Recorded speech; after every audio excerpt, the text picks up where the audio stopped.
So here is how you get a race from a noble family. You stand in the great hall, a priest reads a class off a glowing stone, and the whole room laughs before he even finishes the word. My name is Aiden Marrow, 24 years old, younger son of a house that used to matter and now mostly owes people money. And today, the family found a clean way to throw me out without the blood. The stone lit up over my hand and printed the verdict for everyone to see. F rank herder, combat value, basically 0. Coins to my name after 18 years of being a Marrow, also 0. A herder, in this kingdom, that is the class they hand to shepherds, stable boys, and the kind of people nobles step over on the way to the carriage. Not a knight, not a mage, not an heir, furniture. My older cousin Perrin did the honors. He smiled the way you smile at a dog that finally understood a trick, and he said the family would still be generous.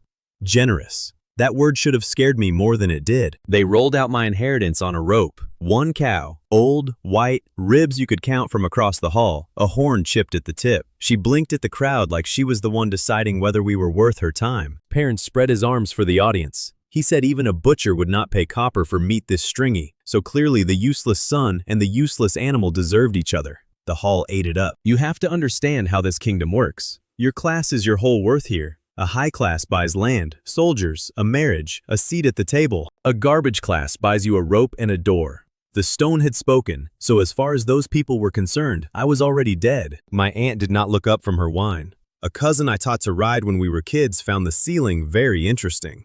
18 years in that family, and the loudest thing in the room was the sound of nobody standing up for me. Good to know exactly where I stood. Here's the thing nobody in that room noticed, because they were too busy laughing. The cow did not look scared. She looked bored, like she had watched better men than Perrin embarrass themselves and was keeping score. Then she leaned down and licked the royal seal off the Exiled document, right off the wax. Perrin's big dramatic scroll drooled on in front of the whole court.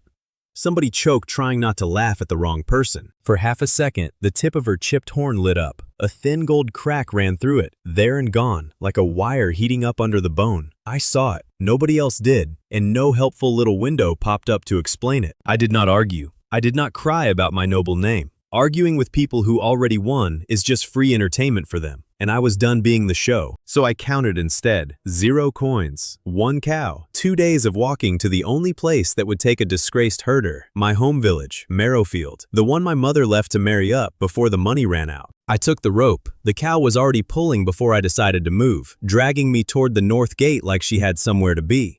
Fine, at least one of us had a plan. Perrin called after me that the cow would starve before I did, and to send word when I ate her. I did not turn around. I filed his face away for later. I am patient like that. 2 days on the road with an old cow teaches you things, like the fact that she refused the good grass by the rich fields and walked straight past it. But she stopped to eat the thin weeds near a family camped hungry in a ditch. That family had 3 kids and 1 heel of bread between them. The cow stood there chewing weeds until the mother, embarrassed, offered me a corner of the bread. I said no. The cow snorted at me like I had passed some test I did not know I was taking. I named her Bella somewhere around the first night, mostly because talking to a nameless animal for 2 days makes you feel insane. She ignored the name completely and kept walking north, confident, rude. I respected it. We came over the last hill on the second evening, and Marrowfield was worse than the rumors. Gray fields, a well with a bucket that came up half full of mud, houses with the thatch chewed thin, a village slowly turning into a graveyard that just had not finished the paperwork. People came out to look at the noble's cast-off son and his walking rack of bones. Nobody cheered.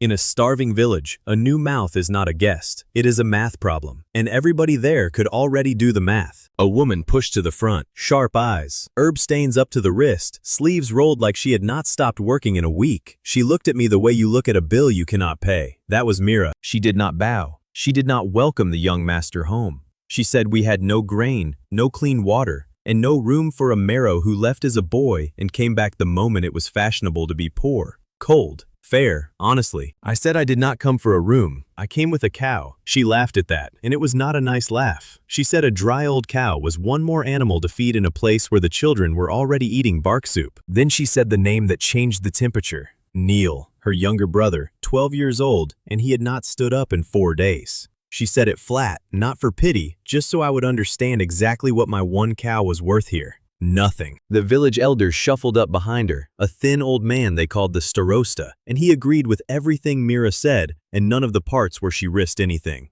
He wanted the noble's leftover gone before dark. Bad luck, he called me. His real fear leaked out fast, though. He kept glancing at Bella and lowering his voice, like the cow might report him. A shiny animal in a dirt-poor village means one thing to a man like him, a reason for the Baron to send a collector. In his head, my cow was not food. She was a fresh tax with legs. I asked to see Neil. Mira did not want to let me, but a starving village does not have the energy to physically stop a stubborn man. So she just watched with her arms crossed while I ducked into the dim little house. The kid was small under the blanket, breathing like each one cost him something. His lips were cracked. His hands did not grip. He looked at me with the polite blankness of a child who has already been told, quietly, that he is not going to get better. I have seen that face before, on the road, on the poor edge of my own family's lands. It is the face of a person the world already filed under closed. And something in me that had stayed very calm through the whole exile finally picked a fight. I went back out to Bella. I figured, I own a cow, cows make milk, milk is food, food is what a dying kid needs. Simple. I am a herder now, apparently. Herding is my whole entire class. How hard could milking be? Very hard, it turns out. I got her into the one clean corner of the yard. I sat down. I did what I had watched stable hands do 100 times, and I got a thin, sad, embarrassing trickle, about enough to wet the bottom of the pail. And that was the first time the system actually talked to me. No fireworks, just quiet words behind my eyes. Sacred cow, Bella, recognized. Owner, Aiden Marrow. Yield this session, 0.4 liters. Compatibility, poor. Poor. My own cow rated me poor. The crowd that had drifted over to watch the noble kid fail got exactly the show they wanted. Somebody snorted. Somebody muttered that the herder could not even herd milk out of a bucket. 0.4 liters. I ran the number without wanting to. That is not a meal. That is a spoon. Neil needed food, and the best I could squeeze out of my one asset was barely enough to disappoint a cat. Here is where it got strange. Bella stood up on her own, stepped over the pail, and walked away from me, not toward the grass. Toward Mira. She put her big white head down right in front of the herbalist and just waited. Mira froze. Everybody did. The cow that would not give me half a cup was standing there offering herself to a woman she had met 10 minutes ago. Mira looked at me, looked at the cow, and I watched her almost say no out of pure spite. Then Neil coughed inside the house, thin and wet, and that decided it. Mira knelt. She sent a kid running for clean water. She scrubbed her hands and forearms until they were raw. She set down a plain wooden pail and she started to milk. She did one more thing I almost missed. She crushed a pinch of some dried gray herb between her fingers and rubbed it along the rim of the pail before the first drop landed. She caught me watching and said flat that clean is not the same as safe. And in this village, you learn the difference or you bury people. I filed that away too. I do not fully know how to describe what came out. It was milk, but it was wrong in the best way. It came out heavy and warm and it glowed, a soft gold light climbing the inside of that cheap wooden pail like the thing was full of late sunlight. The whole yard went dead quiet. The guy who had been snorting at me shut his mouth. Mira did not even notice the crowd. Her eyes were locked on the pail, her hands steady, and the system finally gave me the numbers I actually wanted. Milkkeeper detected. Mira. Compatibility. High. Milkkeeper sync. 3%. Yield this session. 7.8 liters. Milk rank. F. Rising to E. I read it twice. From 0.4 to 7.8. Same cow. Different hands. And there it was. The rule the whole story runs on. Printed plain. I own the system. I do not run it. The miracle does not live in me. It lives in the space between a cow that chooses and a woman who agrees. Owning the machine is not the same as being the machine. Noted. Mira lifted the pail, and the gold light moved with it. She looked at me, and for the first time the contempt cracked. Just a hairline, replaced by something more dangerous to both of us. Hope. She said one word. Neil. We went inside. But before I let anyone touch that pail, the system dropped a condition on me, and it was not a suggestion. First mercy milk. The first saving portion cannot be sold, traded, or taxed. Give it freely to one in true need, or the rank locks. Fine by me. I was not planning to charge a dying kid a toll. Mira poured a cup, held it to Neil, and tipped it slow so he would not choke. The gold light lit up the inside of the cup and painted his gray face for a second. He drank. All of it. He lay back. Nothing happened for a breath, and I felt Mira go rigid beside me. And I thought, of course, the one time it matters, the cheat cow decides to be a normal cow. Then Neil's hand closed, actually gripped, fingers around the empty cup, the grip that had not been there an hour ago. He pushed himself up on one elbow, then he sat all the way up. Then, holding the doorframe, in front of half the village, the kid stood. The system ticked, calm as anything. Village hunger, 94%, dropping to 89. Trust, up 5%. Neil looked at the cup, then at his sister, then at the cow in the yard, and asked if there was more, because he was hungry. And a hungry boy is a living boy. Mira did not answer him. She had her hand over her mouth and tears cutting clean lines through the dust on her face, and she was staring at me like I had done something, which I had not. Bella did. Mira did. I just held the rope and refused to argue with rich people. The starosta was the real payoff, though. This is the man who called me bad luck and wanted me gone before dark. Now he was looking at Neil standing in the doorway, and every insult he had loaded up died in his throat. He did not say sorry. He opened his mouth and closed it again, and for once in his life, the old man simply could not find a single thing to say. That should have been the win. Kid stands. Village gasps. Roll credits.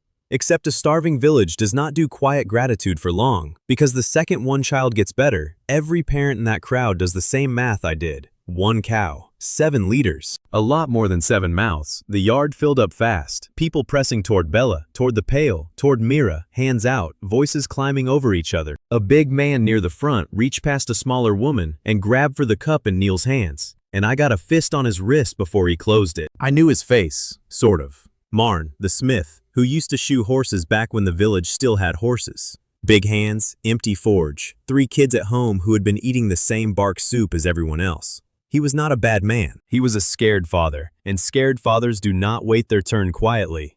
7.8 liters. I did the number again while his wrist strained against my hand. Split into cups. That feeds maybe a dozen people once. There were 60 crammed into this yard, and more coming down from the houses on the ridge the second word got out. This was not enough. This was never going to be enough with a bucket and good intentions. I told him nobody died in the last 4 days waiting, so nobody dies in the next 4 minutes shoving. He was not really listening. None of them were. This was not greed. This was fear wearing a lot of desperate faces, and fear is worse, because you cannot reason a scared crowd into a line. And that was the exact moment I understood the actual problem. The miracle was never going to be the hard part. Bella and Mira had that covered. The hard part was going to be everything around the miracle. Portions, order, who first, who says no. A cheat with no system behind it is just a nicer way to start a riot. I got up on the well wall so they could see me and started splitting the crowd into groups. Sick first, children second, the rest by household. I could feel Mira watching me do it, half grateful and half wary, because she was already sorting me too. I did not see the last problem until it was already looking at me. Up on the north hill, past the gray fields, a rider sat still against the dimming sky. Baron's colors. He was not coming down. He was just watching the yard, and the one thing in that yard bright enough to see from a hill was a plain wooden pail full of gold light. He turned his horse and rode off the far side of the hill, fast, the way a man rides when he has news worth money.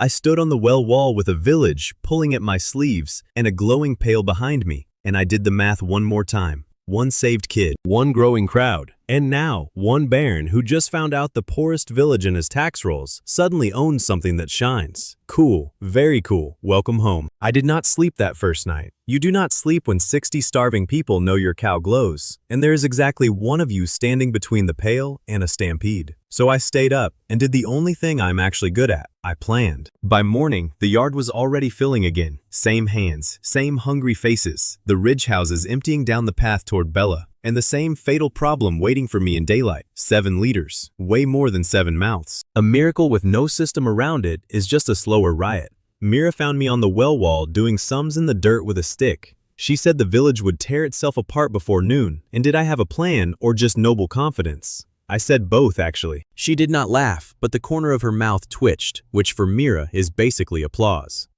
The plan in the dirt was simple. 42 households. I scratched a mark for each one. Not first come first served, because first come first served just means the strong eat and the weak watch. Groups instead, the sick, then the kids, then everyone else by house. 1 representative per house carrying bowls back for the rest. Order you can defend, order you can repeat tomorrow. Neil was the one who talked me into keeping it public. The kid who could not lift a cup yesterday was up and hovering by the pot, still wobbly, insisting he could carry tallies. He said if people cannot see the rule, they will not believe the rule. And a village that has been lied to by every caller it ever met needs to watch the fairness happen. 12 years old. Smarter than most of my family. Here is the thing about a cup of miracle milk. Handed out raw, 1 cup saves 1 person and then it is gone. That is not feeding a village, that is picking who lives by who shoves hardest. I have watched that system before. It is called a rich family, and I was done with it. So I asked the question I already knew the answer to. What if the milk was not the meal, but the thing that made the meal work? Stretch it, cook it into something bigger, turn one glowing bucket into a pot that feeds a whole line instead of a lucky few at the front. I needed a kitchen, and it turned out I already had one. Sort of. My mother grew up in this village before she married up. Her old house was still standing at the edge, half caved in, but the hearth was stone, and the big iron pot was still hanging in the ash, where she left it a lifetime ago. The system pinged the second I stepped through the doorframe, quiet and pleased with itself. Site recognized. Emergency milk kitchen available. Efficiency, 22%. 22% of what? It did not say, because the system loves to be mysterious about the parts I actually need. I put out a call for hands. What I got was mostly Thomas. Thomas is the miller, or he was back when there was grain to mill. Wide, soft, permanently nervous, the kind of man who apologizes to doors. He volunteered by accident, I think, and then was too polite to take it back. Thomas immediately told me 3 reasons the kitchen would fail, and 1 reason the Baron would have us all hanged. Then, he rolled up his sleeves and started hauling the fallen thatch out of the room anyway.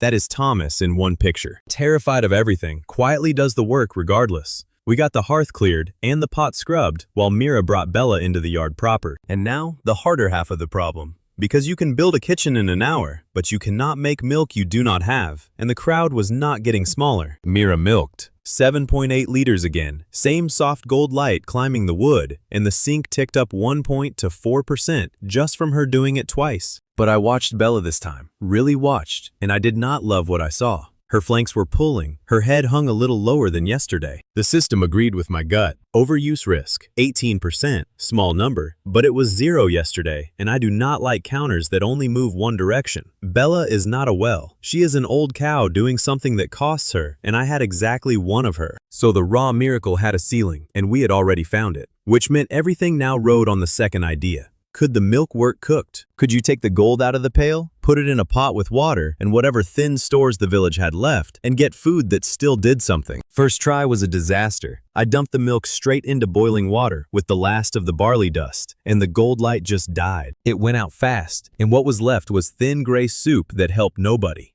The system did not even bother with a number. It just went dim. Second try I got clever, which is usually when I get punished. I figured if heat killed it, I would add the milk to already cooked barley and skip the boil. Better, but only a little. The light held for a minute, then guttered, and the last few bowls came out flat. 2 failures, and I could feel the crowd outside reading the smoke, waiting to find out if the miracle was real or just a rumor with a bucket. Mira watched me fail and did not gloat, which is how I knew it was bad. She said heat kills it. She said she had felt the same thing in her herb work for years, that the strongest cures die the fastest. And the whole trick of her trade is not making the medicine, it is keeping it alive long enough to reach a mouth. And that is the moment Mira stopped being the woman who wanted me gone and became the person the whole thing depends on, because she knew something I did not, and she was right. And I was smart enough to shut up and let her cook. She took over the pot. She would not let it boil. She kept it just under, that lazy steam before a real simmer, and she added the milk last, off the flame, and she folded in her gray herbs and a pinch of salt and something green I did not recognize. The light did not die this time. It faded slow, and it held. The system finally gave me a real receipt. Stabilization successful. Emergency kitchen efficiency, 22%, climbing to 61. And the number I actually cared about, 1 pot, off that same 7 liters, yielded 63 bowls. 63. From a bucket that raw could only fill a dozen cups. I want to be clear about what that means, because the system set it flat, and I felt it in my chest. We had just turned enough food for 12 into enough food for 63, and the milk still worked.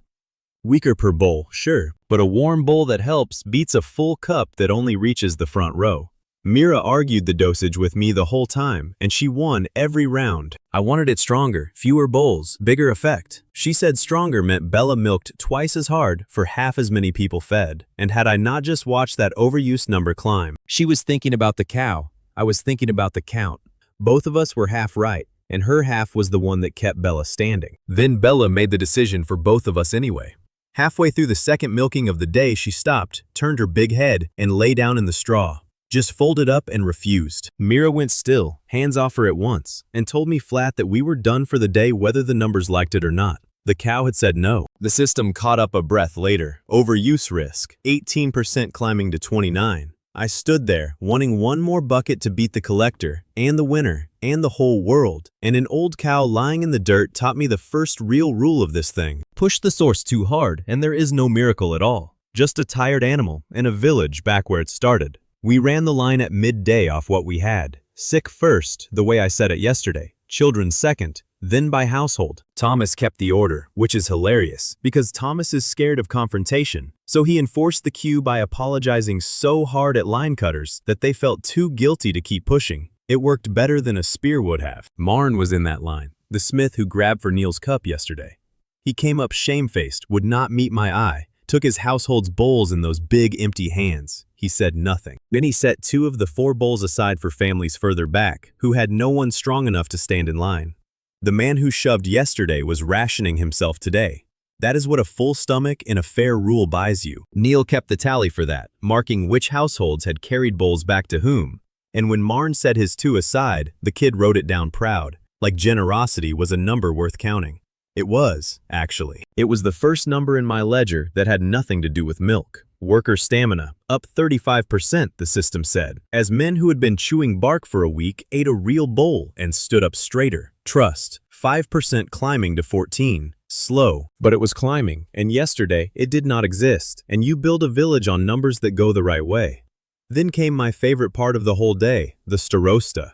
Yesterday, this man called the milk dangerous, called me bad luck, wanted me gone before dark. He stood at the edge of the yard now, arms crossed, performing suspicion for anyone watching, telling a neighbor the young Mira was probably poisoning them all slow. An hour later, he sidled up to the kitchen when he thought the crowd had thinned. Voice low, eyes down. He asked Thomas very quietly if there might be a second bowl spare, for his knees. Medicinal, he said, for the knees. Thomas, bless him, did not understand subtlety in his entire body. He pulled out the tally board and announced, loud and helpful, that the starosta would like to be added to the queue for a second serving. The whole yard heard it. The whole yard turned. And for the first time since I walked over that hill, the village laughed, and not at me. The starosta went the color of the beets we did not have. He took his bowl. He drank the whole thing.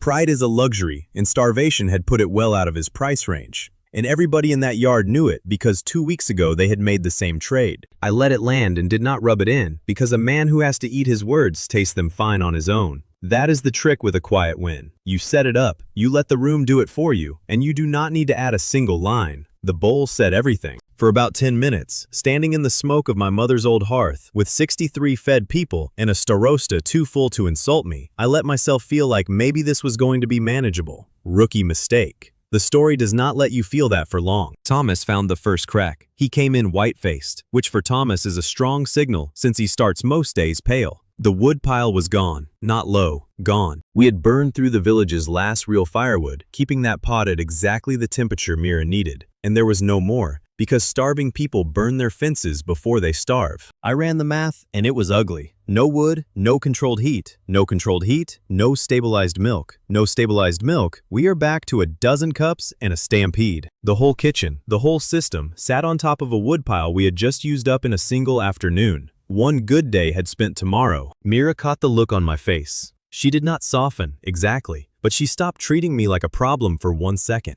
She said Neil ate a full bowl and kept it down, first time in a month, and whatever else I broke today, I did not break that. Coming from her, that was practically a hug. Then she went straight back to worrying about wood, because that is the kind of person who actually keeps a village alive. I did not even have time to solve it because the second crack rode in through the north gate.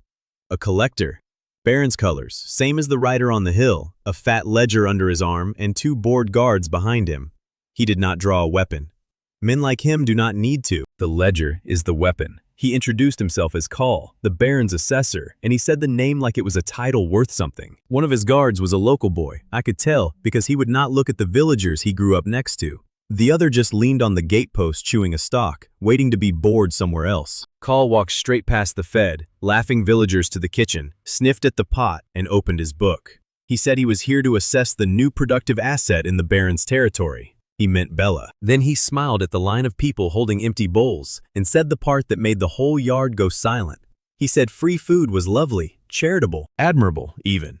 But any food produced and distributed in the Baron's land was a taxable good, given or sold. It made no difference to the ledger. He tapped the page. He said he would need a count of every bowl served today, and the Baron's share of every bowl served tomorrow. So there it was, 1 cow, 63 bowls, 0 firewood, and now a man with a book who had just informed me that even feeding a dying village for free came with a bill. I looked at the pot, and Bella, and Mira wiping her hands, and I did the only thing that has ever worked for me. I started counting again, and I started to smile, because the collector had made one mistake. He wrote it all down. Carl stood in my mother's kitchen with his ledger open, waiting for me to panic. That is the whole job of a man like that. He shows up, he names a number, and he lets your fear fill in the rest. I've watched it done to tenants my whole life. I just never watched it from this side. He tapped the page and repeated himself, slower, in case the herder was slow. Every bowl served, taxable. The Baron's share, due tomorrow. And since I clearly could not pay in coin, he would be assessing the cow directly. He looked at Bella the way Perrin looked at me in that hall, like inventory. I did not argue the tax. I asked a question instead. I asked him to show me, in his own ledger, the line that let the Baron tax food given away for free.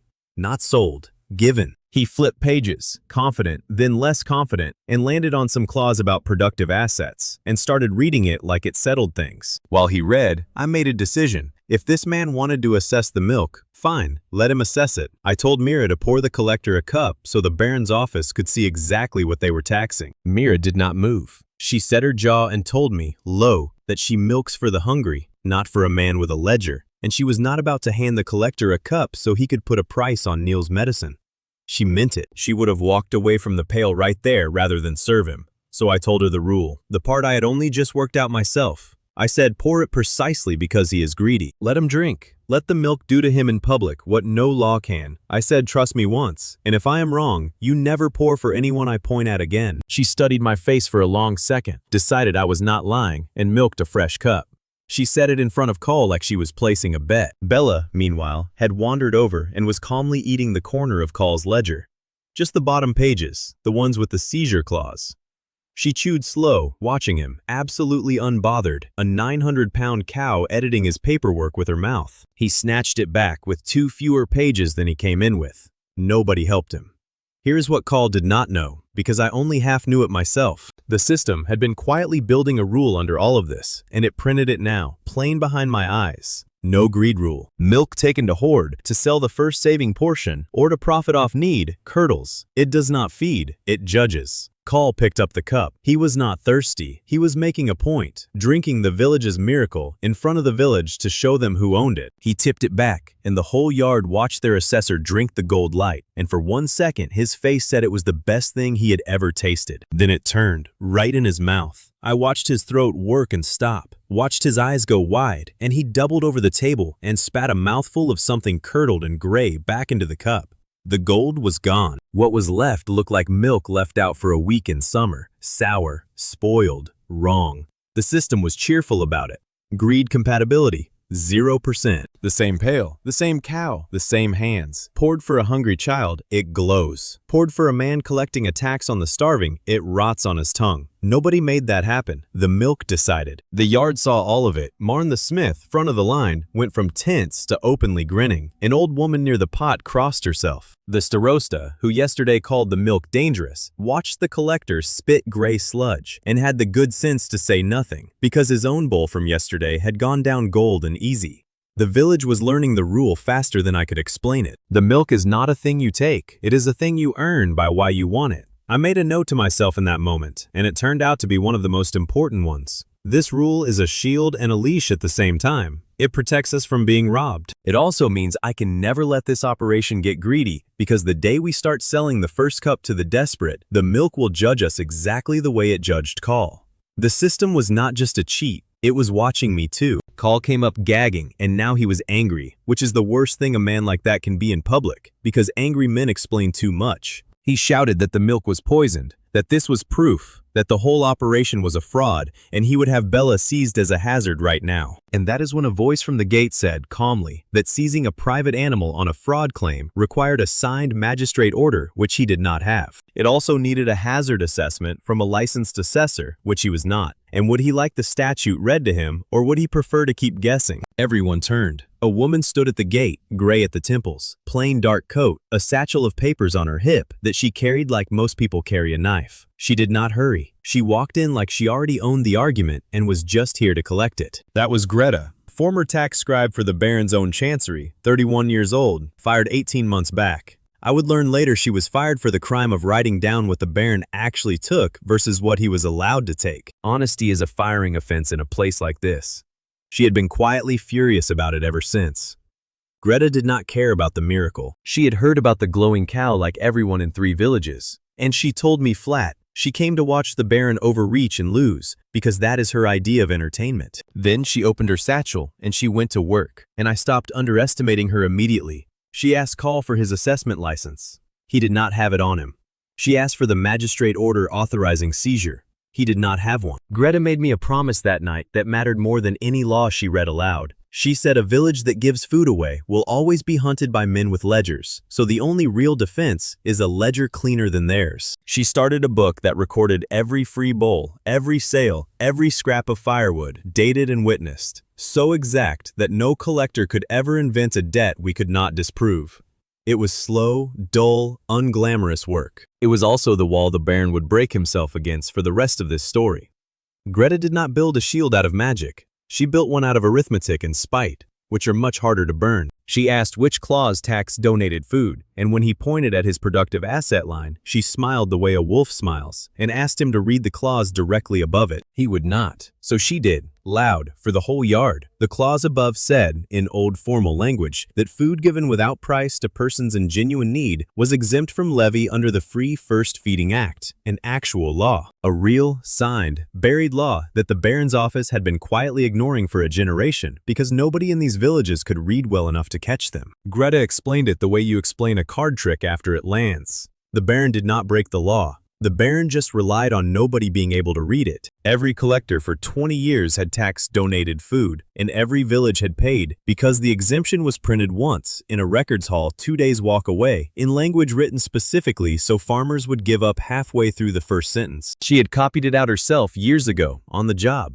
She had been carrying it around like a grudge. I almost laughed. The protection was already there. It had always been there. It was just written in a book that only the people robbing us knew how to read. Greta had spent her whole career on the wrong side of that, and now she was standing in my mother's yard, reading it back at them like a weapon she had been saving. The system did something then I had not seen. The old law, half its ink faded off Greta's copied page, brightened. The letters filled back in, dark and clear, like the milk itself remembered what the paper had forgotten. Milk restoration, it said. Truth in a just cause is easier to prove. Legal shield, Free First Feeding Act, restored. I do not fully understand that part yet, and I am not going to pretend I do for the camera, but the effect was simple enough. Greta held up a law that could not be smudged out anymore, in front of 40 witnesses who had just watched the collector's own milk go sour in his mouth, and the whole seizure fell apart in real time. Call played his last card. He said the penalty for obstructing an assessor was 300 silver, and this village did not have 300 copper, so it made no difference which law I hid behind. The Baron would simply fine us into the ground and take the cow when we could not pay. That part was real. That part scared me more than the sour milk trick. But he made the same mistake his master would keep making all through this story. He said it in front of the soldiers, the 2 guards who came with him, and one of them, the local boy who would not look at his neighbors, was listening to every word about finding a village that had just fed him nothing while these people ate their first real meal in a week. I turned to the soldiers directly. I did not threaten them. I asked one simple thing. I asked where their families ate tonight. The local boy's jaw tightened. The other guard stopped chewing his stock, because the answer, for men who guard a starving baron's roads for starving pay, is nowhere good. I told them the law Greta just read protects any hungry person, not just this village. I told them their mothers and their little brothers were covered by the exact same clause the collector was standing on. And I said, if the Baron wanted to fine a village for feeding people for free, he could explain that to the soldiers whose kids he was also starving. The local boy stepped back from call. Just a half step, but in front of everyone, it was a whole speech. The collector felt the ground move under him and snapped at the guards to hold the line, and the guards, very slowly, held nothing at all. They just stood there, no longer quite his. Call gathered his ruined dignity and his sour cup and his ledger and left. But he was not beaten, and I knew it, and I think everyone in that yard knew it. He turned at the gate and said the Baron would be very interested to hear that the Marrow boy had a cow no one could tax and a law no one could bend. He said it like a threat. It was actually a diagnosis. Because here's what the sour milk taught the Baron once Call reported it. You cannot tax Bella. You cannot fine her out of my hands cleanly with Greta reading laws at your assessors. You cannot even drink the milk if your reasons are dirty. So a smart enemy stops trying to tax the cow. A smart enemy decides the problem is ownership. If he cannot take the milk, he will take the animal, and he will do it in a way the law cannot see. Greta stayed after. She said she did not do charity, and I said I did not have money, and we looked at each other and both understood we needed each other anyway. She wanted the Baron humiliated in writing. I wanted a village that could not be robbed by a man with a book. She sat down at my mother's table, pulled out clean paper, and started drafting the village a real ledger. Not to hide from the tax, to be so clean, so exact, so provably lawful that the next collector would have nothing to grab. The firewood even solved itself, quietly, in the middle of all this. While Greta read laws and the collector choked, people had been slipping out and coming back with arms full of scraps, broken stools, fence rails, a cracked door. They were feeding my kitchen from their own houses now, because they had watched a stranger stand between them and the Baron and not flinch. And trust, it turns out, burns just fine. Trust, up 14%, climbing to 22, the system said, quiet under the noise. I did not announce it to anyone. The woodpile had already said it louder than I ever could. I just stood in the smoke with a fired scribe drafting my defense. A cow no tax could touch, and a village that had started carrying wood to me instead of running from me. 2 hours ride north, in a hall with actual furniture, Baron Volk was hearing the story secondhand and not laughing. Call left out the sour cup, obviously, and blamed the guards, obviously. But Volk was a colder read than his collector. He heard past the excuses to the one fact that mattered. A dying village on his rolls now had a food source he could not tax, could not fine, and could not drink from with dirty hands. That is not a peasant problem. That is a threat to how a baron eats. Volk did not send more collectors. That was the tell. He asked one question, quietly, to a captain by the fire. He asked how much a cow like that would be worth if it simply changed hands one night, with the right papers drawn up after, and no marrow left to argue the point. The captain said it could be arranged. Volk went back to his wine. He had stopped trying to tax my cow. He had started trying to own her. I did not know the words yet. I just knew the shape of it, standing in my mother's yard looking north. He could not buy, tax, or fine his way to Bella, which left exactly one door, and it was the ugly one, and it opened at night. A shield does not buy salt. That was my problem the morning after the collector left. Greta could keep the Baron off our backs on paper, but paper does not repair a hearth, or buy wood we do not have to keg, or replace the pot Thomas cracked being helpful. We were safe and broke, which is just a slower kind of dying. The system gave me the doorway though. Once the kitchen ran steady, a new line appeared, secondary products. Turns out the first cup, the saving cup, is locked forever, free or nothing. But what you make after that, the cream that rises, the curds you press, the little cakes you bake from the leftover, those the system did not lock. Those I could sell. I need you to hold on to that split because the whole rest of my life runs on it. The first mercy portion, the one that pulls a dying kid off the floor, that is never for sale, ever. The milk itself will rot in the cup of anyone who tries. But the second thing, the product, the surplus, the cream and cheese, that I can trade like any honest tradesman, save for free, sell the rest. That is the entire business. Mira and I ran the first batch that night. Off one good milking, we pulled the top for what the system helpfully labeled Mercy Cream, and we pressed a soft young cheese from the body. Thomas, who apparently used to bake before the grain ran out, turned the last thin whey into flat little milk cakes that held their shape for days. Stability, 1 day climbing to 3 days, the system said. 3 days meant they could travel. 3 days meant a market. Mira drew a hard line before we made a single cake, and she was right to. She said the cream and cheese could go to market, but the herbs that stabilize them stay village knowledge, not guild knowledge. Sell the product, never the method. I agreed instantly. A recipe you sell once, a recipe you keep, feeds you forever. She was already thinking like the thing we were about to become. There is a crossroads market a half-day south where the road to the capital meets the river track. Traders, carters, pilgrims, the whole moving economy of a kingdom that does not much care about a dying village. Nobody there knew my face. Nobody there had watched me get thrown out of a great hall. For once, being a nobody was an asset. I loaded a handcart, took Thomas because he knew the road, and Mira because I was not leaving her behind to guard Bella alone. And we set up a plain stall at the edge of the market. No banners, no claims of miracles. Just a sign that said milk, cream, cheese, and, in smaller letters underneath, free bowl for anyone who cannot pay. That second line was the whole strategy, and it was about to cause a lot of trouble. The free bowl did what I hoped. Hungry travelers came for the free line, and the smell of the milk cakes pulled the paying ones over behind them. 19 new arrivals that first day, road-worn people who had been eating dust, and word moved down the market fast. There is a stall giving food away, and the food is better than anything the guild sells. That sentence, in a market, is a declaration of war. I just did not know whose war yet. By midday, we had 37 silver in the box. 37 silver. I had walked out of my family with 0 coins and a joke of a cow, and here I was, watching an actual pile of metal grow off cream and cheese, while 41 hungry people ate for free at the same stall. Free meals served, 41. Daily revenue, 0, climbing to 37 silver.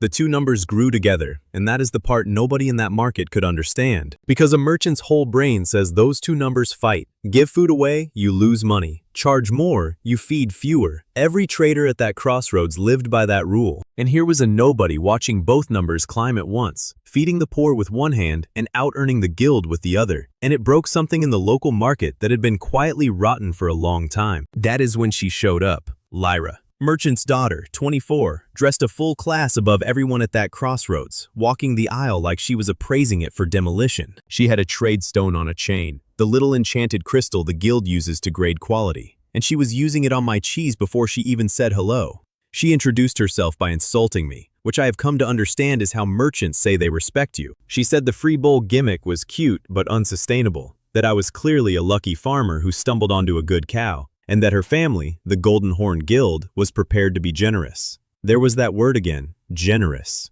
I braced for the rope. She offered to buy Bella, outright, a flat sum, more coin than this village had seen in a decade, and she said it like she was doing me a favor, rescuing the poor herder from the burden of managing an asset he clearly did not understand. She slid a contract across the barrel I was using as a counter, already drawn up, already signed by her, just waiting for my mark. Mira got to it before I did. She read the sum, read the clause that transferred not just Bella, but any product method to the Golden Horn, and she went cold in a way I had not seen since the first day. She told Lyra that Bella was not for sale, that the milk did not work the way Lyra thought, and that the guild could take its contract back to whatever counting house it crawled out of. Two women who had known each other 4 minutes, already enemies. Lyra did not even look at Mira. That was her mistake, and I watched Mira file it away for later. Lyra kept her eyes on me. The man she assumed made the decisions, and said the offer stood until sundown, and that I should think about my village, and that sentiment did not survive a hard winter.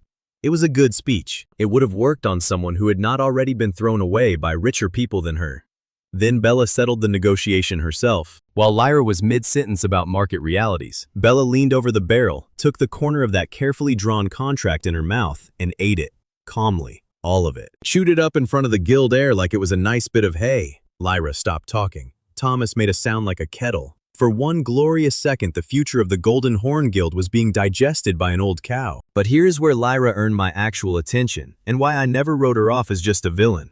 Instead of screaming, she picked up her trade stone and pressed it to the cheese one more time, hard, like she needed to be sure. The stone is calibrated to the guild's quality scale, from 1 to 10, 10 being the finest goods the capital sells. She looked at the reading, and the color left her face. She turned the stone around and showed me, and even I understood what it meant. The needle was past 10, off the scale. My cheap village cheese, pressed in a cracked pot by a herbalist and a nervous miller, had broken the top of the guild's own quality standard. Lyra said very quietly that this was not possible, that nothing reads past 10, that the guild built the scale and nothing had ever moved the needle off the end of it. I told her the truth, mostly. I said it was not the cheese, it was the milk. And it was not really the milk either, it was the reason it got made. She did not understand that, and honestly, neither fully did I, but she understood the needle. And a merchant who sees a product that breaks the standard scale does one of two things. She tries to own it, or she tries to destroy it. Lyra was still deciding which. Her father had already decided. Mira watched the whole exchange with her arms crossed, and finally said the thing out loud that Lyra needed to hear. She said Lyra kept talking to me because she thought the man held the power, but the milk answered to the milkmaid, and if the Golden Horn ever laid a finger on either of them, they would get sour water and a dead legend. Lyra looked at Mira properly for the first time then. Two very different women who had just realized they might be the two smartest people at that market. I should tell you about Lyra's father, because he is the shape of the next problem. Master Orin of the Golden Horn does not sell goods. He sells the standard that decides which goods are allowed. Every cheese, every bolt of cloth, every keg of oil that moves through this region pays the guild to be called real. A product that breaks his scale does not just beat him at market, it proves his scale is a lie. That is why he did not want to buy Bella. He wanted her gone, because while we haggled, 3 stalls down, the Golden Horn had quietly put up a competing stand. White cloth, gold trim, a hand-painted sign reading Genuine Miracle Milk, Guild Certified. They had heard the rumor before I ever reached the crossroads, and they had rushed out a fake to capture the demand before I could. It looked 10 times more official than my plain plank stall. It was, of course, poison. I did not know what was in it. Chalk, water, some cheap dye to fake the color, a splash of something to give it body. What I know is that within an hour of them opening, the free line at their stall had customers, and within 2 hours, those customers were sick, doubled over sick. A Carter's boy went down hard, clutching his stomach, and the crowd's mood turned like weather. And the guild had planned for that too, because rumors are cheap. Their man was already working the crowd, pointing not at his own white stall but at mine, saying the free milk down the way was the source. He shouted that the marrow stall was dumping tainted goods to undercut honest traders, that this is what happens when you trust food from a nobody with no guild seal. The blame landed on me before the boy even stopped retching. That is a good trap. I have to give it that. Sell poison under my rumor, then pin the poison on me. Now the same word of mouth that filled my free line was turning into a mob at my counter, and Thomas was going white. And Mira had put herself between the crowd and Bella, and I had about 1 minute before this market decided a hanging was easier than a trial. Lyra saved me, and I still do not think she meant to. She was standing at my stall when the Carter's boy went down at hers, and she had that trade stone in her hand, and she is, whatever else, a merchant who cannot stand a lie about quality. She walked to the guild's white stall in front of everyone and pressed her own stone to their milk. The needle did not move. Flat zero. No product at all. Then she pressed it to the boy's spilled cup, and it read worse than zero. It read contaminated. She held the stone up and said, loud, in the voice of a guild heir that the crowd actually respected, that the sickness came from the certified stall, not the free one, and she could prove it with the guild's own instrument. It shut the mob down cold. It also, I realized watching her face, told her exactly who had set up the poison stall because she knew her family's cloth and her family's paint.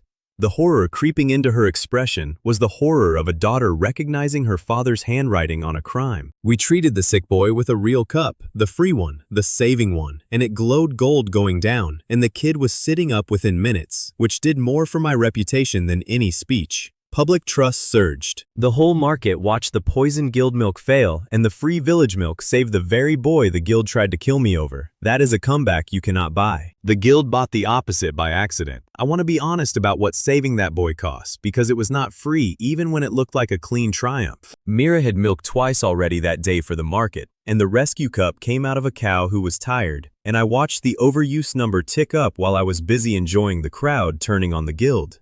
I did not think about it then. That is the whole problem with me in one sentence. I saw a win landing and a reputation climbing, and I did not once look at the animal paying for both. Lyra noticed me not noticing and filed it away because a good merchant always watches what a man ignores. But the day did not end clean, because these days never do.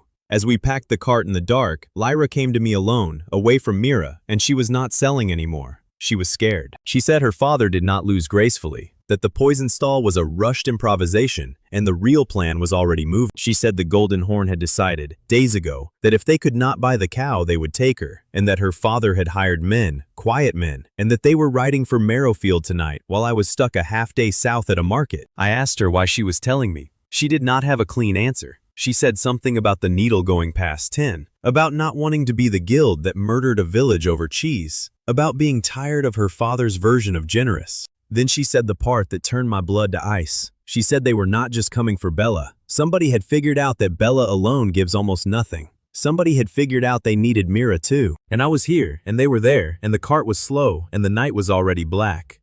I dropped everything and ran for the road home. I ran the road home in the dark, with a cracked lantern and a stitch in my side, and I did the worst kind of math the whole way. A half-day cart ride is a few hours at a dead run if you do not care about your lungs. I did not care about my lungs. What I cared about was that I had taken Mira south with me for the market, which meant she was safe beside me on the road, which meant the men riding for Marrowfield were about to find a village with a cow and no milkmaid, which sounds like good news, until you think it through the way a guild thinks it through. If they grab Bella and get nothing, they do not shrug and go home. They come back for the piece they missed. And the piece they missed has a name and a little brother. And the second they figure out that Mira is the key, she stops being a herbalist in a quiet village and becomes the most valuable person for 100 miles. That is not a promotion. That is a target painted on a good person. I sent Thomas ahead on the cart pony, the only fast animal we had, with one message for the village. Do not fight them for the cow. Protect the barn, protect the people, and stall. Thomas, to his enormous credit, did not faint. He just went pale, nodded, and rode off into the dark to deliver a warning to a village that had no soldiers, which tells you everything about Thomas. Terrified down to his boots, goes anyway. What I did not know, what nobody could have planned, was that Thomas had spent the last 2 days doing what Thomas does when he is frightened, which is fuss. He had been quietly fortifying the barn against the threat he was sure was coming, because Thomas is always sure the threat is coming. And for once in his life, he was right. He had rigged the old cattle barn with every clumsy trap a nervous miller could improvise. I would find out exactly how many when the guild's men did. There was one real fighter in Marrowfield, and his name was Roof. Old village guard, past 60, a bad knee, and a worse temper. The kind of man who had been guarding a gate that no longer had a wall for so long that everyone forgot he was still technically on duty. He had watched me feed his neighbors for a week without asking for anything. And when Thomas rode in shouting about raiders, Roof was the first one at the barn with a spear he had kept oiled for a war that never came. The guildmen came a little after midnight, 6 of them, hired quiet, exactly like Lyra warned. They came the way professionals come, no torches, no shouting, straight for the barn where the shining cow was pinned. They expected a sleeping village and one old animal. They were half right. The village was awake, and the animal was not sleeping, and neither was anything Thomas had left waiting for them in the dark. The first man through the barn door stepped on a rope Thomas had run under the straw, which yanked a counterweight of grain sacks off the loft. It did not hit him because Thomas is not a killer, but it dumped 40 pounds of dust and chaff over his head and set him coughing loud enough to wake the dead. So much for quiet. The second man tripped over the first. The third put his hand on the stall gate and found it smeared with the axle grease Thomas had slathered on every latch, and his grip slid, and he went down into the muck. And in the middle of the barn, calm as a lake, lay Bella.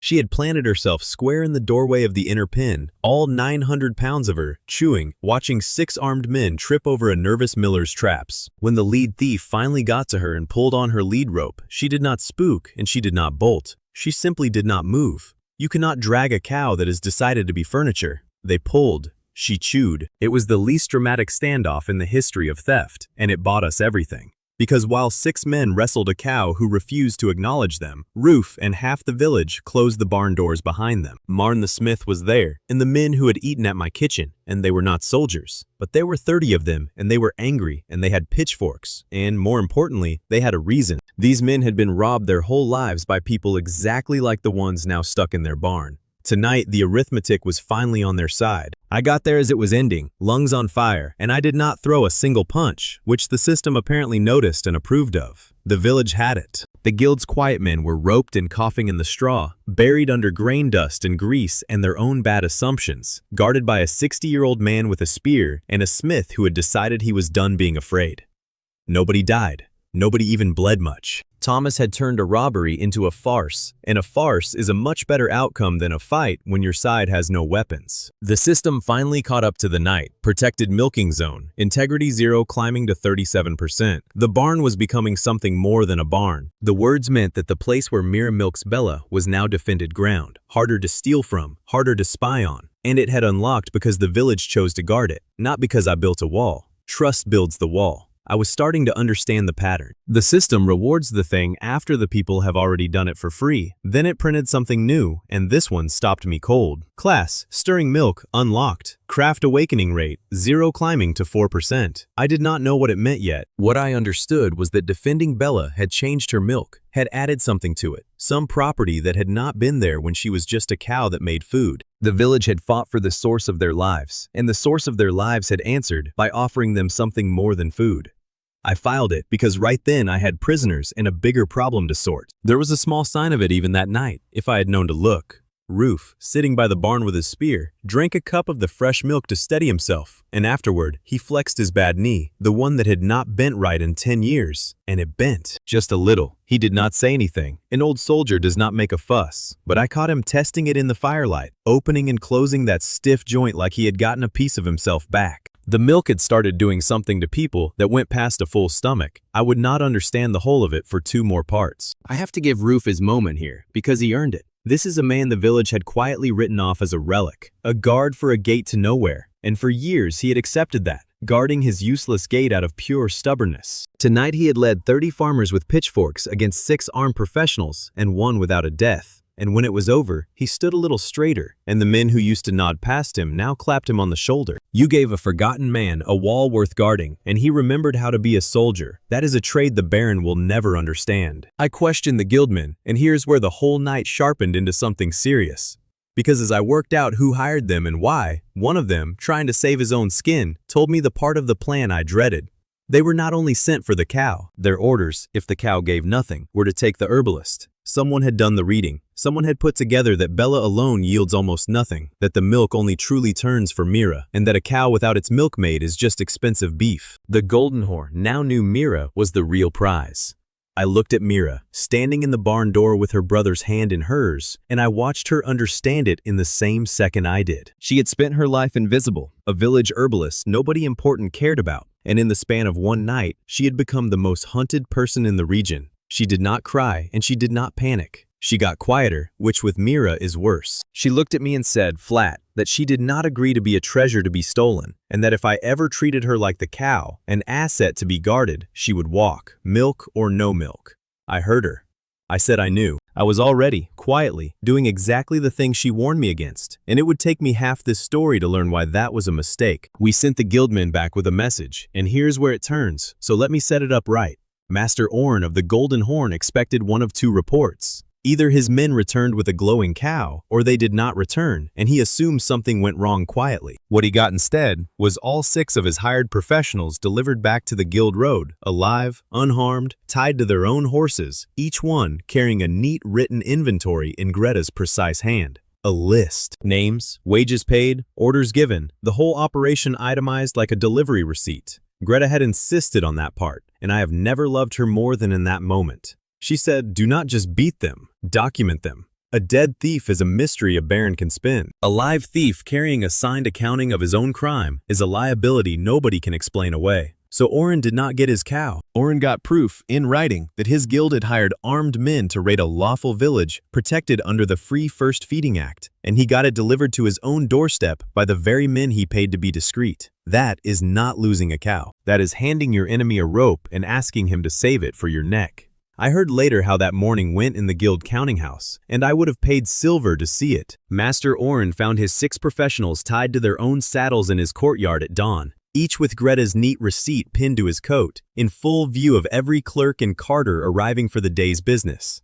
He did not rage where people could see. He went very still, the way a man goes still when he realizes the story is already out of his hands, and he sent a rider that same hour to the one person who could still make this quiet.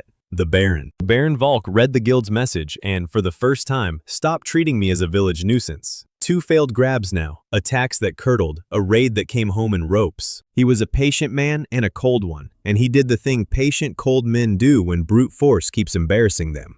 He stopped sending fists. He started asking, through his steward, whether anyone inside that grateful little village might be persuaded, for the right price, to simply open a door. Somewhere in Marrow Field, a man with an old debt was already saying yes. The village celebrated that night, and I let them, because they had earned one good night, and there had been so few. Neil was up and running tallies of the traps, delighted, making Thomas describe the grain sack drop 6 separate times. Roof sat by the fire with his oiled spear across his knees. Finally, a guard with something to guard again. Mira let herself smile once, watching her brother laugh. For a few hours, Marrowfield felt less like a graveyard and more like a place that intended to keep existing. But I want to be honest about the cost, because the story never lets a win sit clean. Somewhere in the crowd that night was a man named Deal. He had been one of the worst off before the kitchen, a laborer with a wife and a sick mother and a debt to the Baron's estate older than his marriage.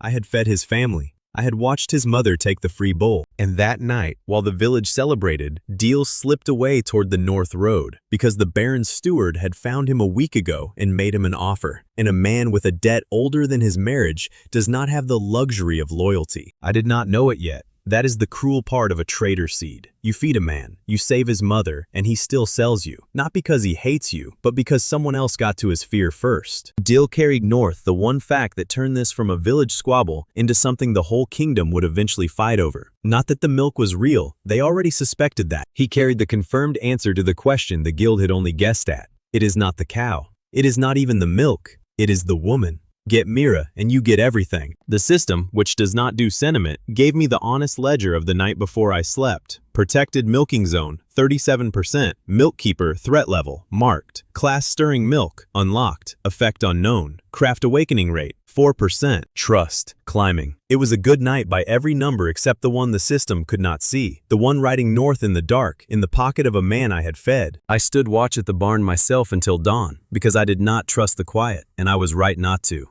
Bella was awake too, lying in her defended doorway, watching the North Road with me. At one point, she turned her big head and looked at me for a long moment, and I swear the gold crack on her chipped horn glowed faint, just once, like she was trying to tell me something the system did not have words for yet. Something about the woman asleep in the house, and the men who now knew her name, and how much harder everything was about to get. I did not sleep. I just watched the road and counted and waited for the next thing to come down. Baron Volk finally learned the lesson his collector and his hired thieves paid to teach him. You cannot take the milk by force, and you cannot tax it, and you cannot drink it with a dirty heart. So he did the thing clever losers always do when they cannot beat a thing. He decided to copy it, brand the copy as the real one, and brand the real one as the fraud. If he could not own my miracle, he would manufacture his own and make mine illegal. He did not do it alone. He brought in an alchemist named Simon, and I want to be fair to Simon, because underestimating him would be a mistake I could not afford. Simon was not a fool. He was a genuinely sharp man who had studied everything anyone could see about Bella from the outside. The white hide, the wooden pail, the glow, the way the crowd reacted. He had cataloged every visible feature of the miracle and set out to reproduce it, feature by feature, like a forger copying a painting he has only seen from across a room. What Simon could not see, because it does not photograph, was the part that actually mattered. He saw a white cow, so he bleached 3 ordinary cows to a blinding, unnatural white. He saw a humble pail, so he built golden buckets, because in his mind, a royal miracle should look richer than a peasant one, which tells you he understood the marketing and none of the mechanism. He saw a woman milking, so he acquired a girl to do the milking. That word, acquired, is where the whole thing was doomed, and he never once suspected it. They called it the Royal Dairy Project, and the Baron announced it with a public fair. This was the smart part, and I have to respect the trap. He did not accuse me in private, where Greta could outlawyer him. He declared a festival at the market crossroads, invited every trader and pilgrim, and official for 2 days around, and framed it as a blessed unveiling of the Baron's own holy herd. The subtext was obvious to everyone. Come see the real miracle, sanctioned by your betters, and judge the ragged village fraud beside it. He made attendance impossible to refuse. His criers spread it everywhere. If the marrow cow was genuine, surely the herder would bring her to be compared before the whole region. To stay home was to admit fraud. To come was the fight on his stage, on his terms, in front of a crowd he had spent a week priming. Greta read it instantly and hated it. She said we were being maneuvered onto ground where law could not protect us. Only spectacle could, and spectacle was the Baron's home field. She was right. We went anyway, because the alternative was surrender. The fairground was the Baron's dream and my nightmare. He had built a raised platform draped in royal blue, 3 blinding white cows tethered in a row, golden buckets gleaming on golden stands, and banners everywhere reading Royal Dairy, blessed and certified. Beside all that, our arrangement looked like exactly what it was. 1 old white cow with a chipped horn, a plain wooden pail, a tired herbalist, and a herder in a working cloak. On appearances alone, we had already lost, and appearances were the whole game he had built. Then I saw the girl, and my stomach dropped, because this was the part that made it ugly instead of just unfair. The Baron's milk keeper was a servant, maybe 19, in a clean white dress that did not belong to her, standing by the golden buckets with her eyes on the ground. She did not want to be there. You could read it in every line of her. She had been ordered, bought, pressed into the role, because Simon needed a milkmaid and did not care where one came from. And that was the flaw at the heart of their whole forgery, the one Simon could not see. My milkmaid chose, Theirs was made to. Simon went first, because the Baron wanted his miracle to set the standard before mine could. The servant girl was walked to a white cow, handed a golden bucket, and told to milk under the eyes of 1,000 people. Her hand shook. She got a thin stream of milk that Simon had, I will admit, chemically prepared to look convincing. It carried a faint shimmer, a dye trick, a suspended powder catching the light. To the back of a crowd it almost passed. To the tradestone, it did not, because Lyra was there, and Lyra had chosen a side sometime between the poison stall and the night raid, though she would have denied it if you asked. She stepped up with her guild tradestone, the same instrument that read my cheese off the top of the scale, and she pressed it to the Baron's shimmering royal milk in front of everyone. She read the number out loud in her carrying merchant voice, because a guild heir's word on quality is the one thing that crowd could not dismiss. Purity, 8%.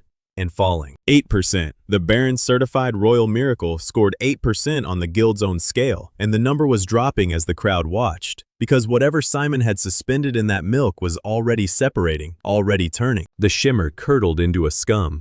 The crowd near the front leaned back.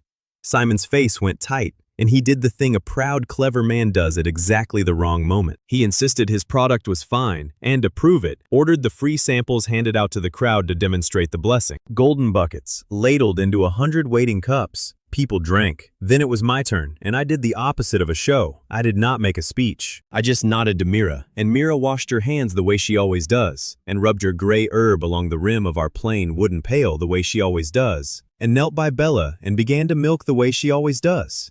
No gold buckets, no banners. Just a woman who had chosen this work, doing it with steady, careful hands on a cow who had chosen her right back, and everyone watching could feel the difference in the air. And the milk came out heavy and warm and lit gold from within, climbing the cheap wood, and the whole front of that crowd went silent because they had just watched two things side by side, and their eyes could not be lied to. The system printed it clean, and I felt it more than read it. True milk purity, 71% against their 8. Same act, opposite result, and the difference was not the cow, or the bucket, or the girl's face. The difference was consent and need and the absence of greed. The three things Simon could not manufacture because they are not ingredients, they are reasons. He copied the entire visible surface of a miracle and reproduced none of it, and now his 8% was sitting in the stomachs of 100 people who had trusted a golden bucket. It hit fast. The first to drink the fake started clutching their stomachs the way the carter's boy had at the poison stall, except there were 100 of them now, not one, and the panic ran through the fairground like fire in dry grass. And then, as if the fairground itself had decided to make my whole argument for me, the Baron's golden buckets themselves began to turn. Whatever Simon had suspended in that milk kept reacting after he lost control of it, and the golden stands began to hiss and churn and foam. Thick gray foam boiling up over the gleaming rims and spilling down the royal blue platform in front of the entire region. His miracle was not just failing, it was visibly, chemically rotting on his own stage. The Baron did the worst possible thing, which was to keep insisting. He climbed onto his foaming platform and shouted that any cow could be made holy, that blessing was a matter of sanction and status, not some peasant trick. That the sickness was sabotage from the marrow fraud. He was still selling the forgery while it curdled around his boots and his people doubled over in the grass.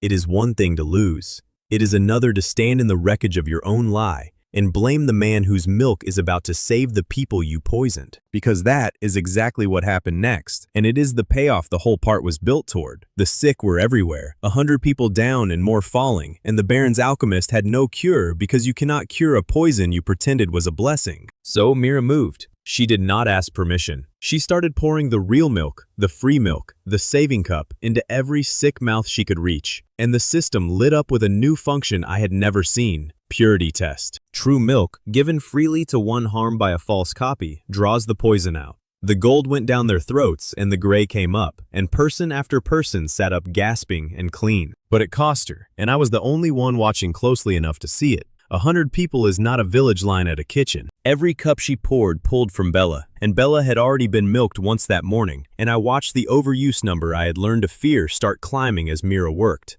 50%.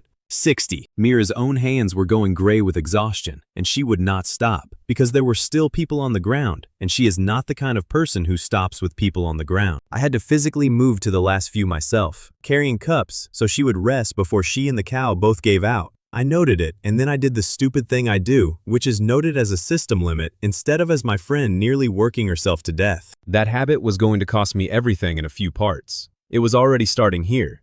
I found out later how the fair got so perfectly aimed at us, and it was Deal. The man with the old debt, the one I fed. He had gone to the Baron's steward after the raid and sold what he knew, that Mira was the key, that the milk turned only for her, and the Baron had used it. Simon built the servant girl into the plan precisely because Deal confirmed a milkmaid was the mechanism. They just copied the wrong half. They understood they needed a woman at the pail. They never understood the woman had to want to be there. Deal handed them the shape of the secret, and not the soul of it, which is the only reason the whole scheme foamed over instead of working. The servant girl's name was Ansa. I learned when I made sure she got clear of the Baron's people that night. She had been a debt servant in Simon's household, handed over like a tool, and she told me the alchemist genuinely believed the milk was pure chemistry. He was sure that with enough study he could reproduce it, that the whole ethical condition was peasant superstition dressed up as a rule. That is why he is dangerous, and why he will be back. He did not lose today because he was stupid. He lost because he was certain the soul of the thing did not exist, and a man that's certain does not give up.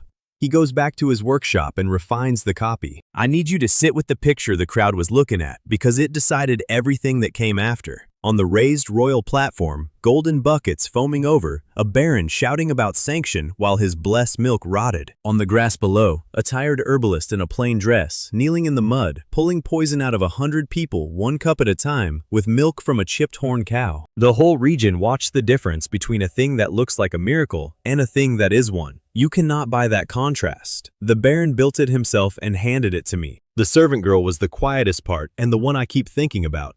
In the chaos, while Simon fled and the Baron raged, she set down her golden bucket, walked off the platform, and knelt in the grass beside Mira to help hold cups to sick mouths.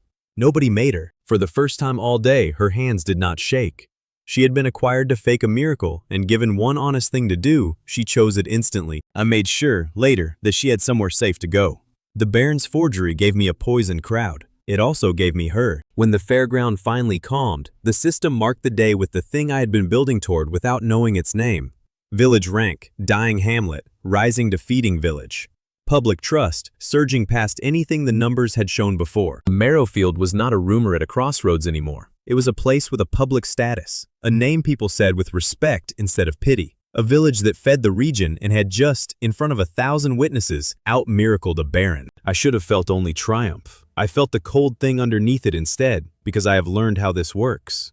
A win this loud does not close a threat. It summons a bigger one. 2 of them, as it turned out, and they were already walking toward me through the thinning crowd, while people were still wiping gray foam off their chins. The first was a man in the stiff gray robes of the class academy, the institution that decides who is allowed to have a craft and a rank in this kingdom. He had watched a poor village heal 100 people, and he had noticed something in the crowd that I had been too busy to track. Some of the villagers helping Mira were doing it with a competence they should not have had. He wanted to know, in a cold official voice, by what authority unregistered peasants were manifesting awakened craft. Class-stirring milk. He had seen it work, and the academy does not tolerate power it did not issue. The second was worse and quieter. A cleric in white and silver, hands folded, watching Mira pull poison out of the sick with an expression that was not gratitude. He introduced himself as an envoy of Bishop Orden, and he did not accuse me of fraud because he had just watched the fraud belong to the Baron. He accused me of something far more dangerous to a man like him. He said the church would be sending a commission to examine whether the marrow milk was a licensed miracle or an unlicensed one. In this kingdom, healing belongs to the church the way quality belongs to the guild and rank belongs to the academy. And I had just performed 100 healings in a muddy field with a cow, for free, in front of everyone. Greta was already working before the crowd even cleared, which is why I keep her close. She pulled me aside and laid it out cold. The academy man could not touch us today because healing a poisoned crowd is not a crime any law recognizes. But he would go home and find a regulation about unregistered craft, and he would be back with paper. The church envoy was the real danger. A commission on whether a miracle is licensed is a trial where the verdict is decided before it opens, because the church owns the definition of the word. She said we had bought time and status today and spent our safety to do it. That was the honest ledger. Mira, wrung out in gray, said the thing that stuck with me most. She sat in the mud beside a sleeping Bella and said she did not do this to become a saint or a symbol or a status on some window. She did it for Neil and then for the next Neil, and every institution now walking toward us wanted to turn the feeding into a franchise they controlled. She said if I ever let them make her the church's licensed miracle or the academy's registered asset, she would rather never touch the pail again. I promised her I would not. I meant it. Keeping that promise was about to become the hardest thing I had ever tried to do. So here is where I stood at the end of the best day and the worst day I had yet had. I had beaten the Baron so thoroughly he might never recover his footing. I had a public status, a surging village, a merchant heir quietly on my side, and a servant girl saved from a golden cage. And I had, in the same afternoon, personally offended the three institutions that between them controlled craft, commerce, and God in this entire kingdom. The Baron was a wolf. What I had just woken were the people who owned the forest. Bella chewed her cud beside me, calm as ever, watching them approach, and the gold crack on her horn glowed once, like even she knew the small part of this was over. Class. Stirring milk had been sitting in my system since the night raid, unlocked and unexplained, and I finally had time to figure out what it did. The short version broke my brain a little.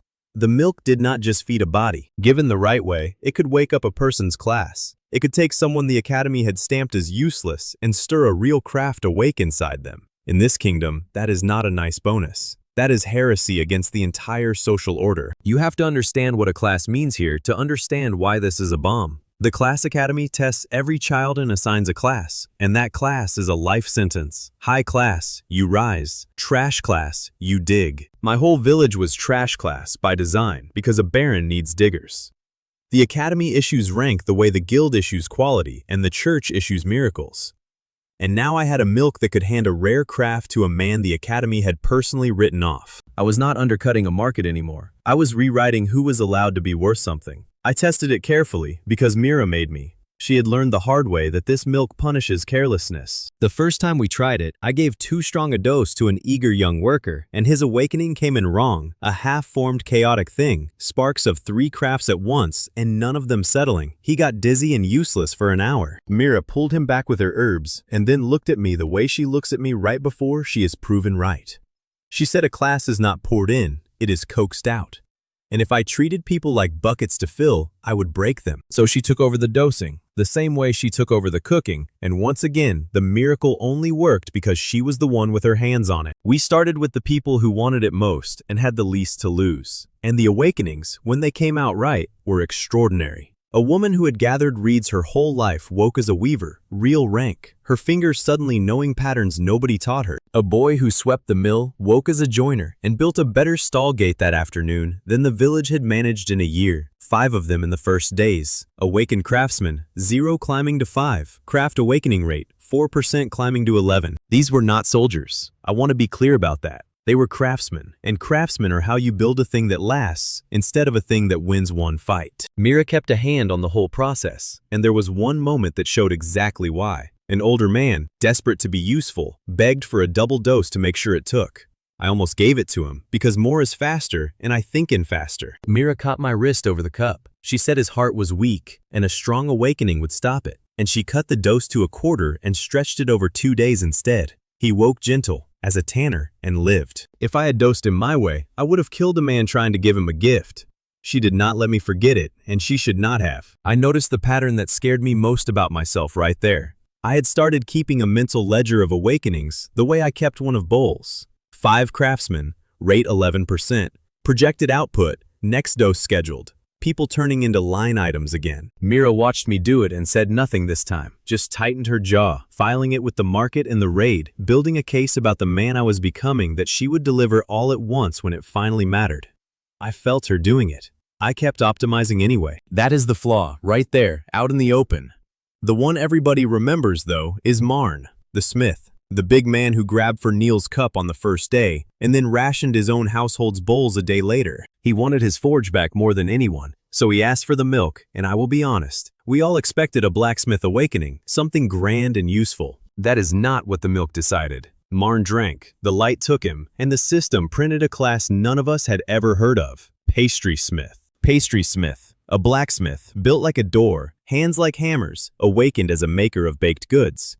Marn stood there reading his own class window with an expression of pure betrayal. He said, and I am quoting the man directly here, that he had waited 2 full years for his forge back, and God had gone and given him a bakery instead. The whole yard was trying very hard not to laugh, and failing, and Marn's face was going the color of a forged coal, and honestly, it was the funniest thing that had happened in Marrowfield since Bella ate the contract. Then Marn, furious, grabbed a lump of the milk dough Thomas had been proofing, slammed it into the old bread oven to work off his rage, and pulled out a loaf a while later. He was still fuming. He set it on the anvil, the actual anvil, out of pure spite, meaning to cut it. And when his knife came down, the crust did not cut. The blade skipped. He frowned, picked the loaf up, and rapped it against the anvil, and the loaf rang like iron and left a mark in the anvil's face. His bread was harder than the metal he used to shape. Pastry smith.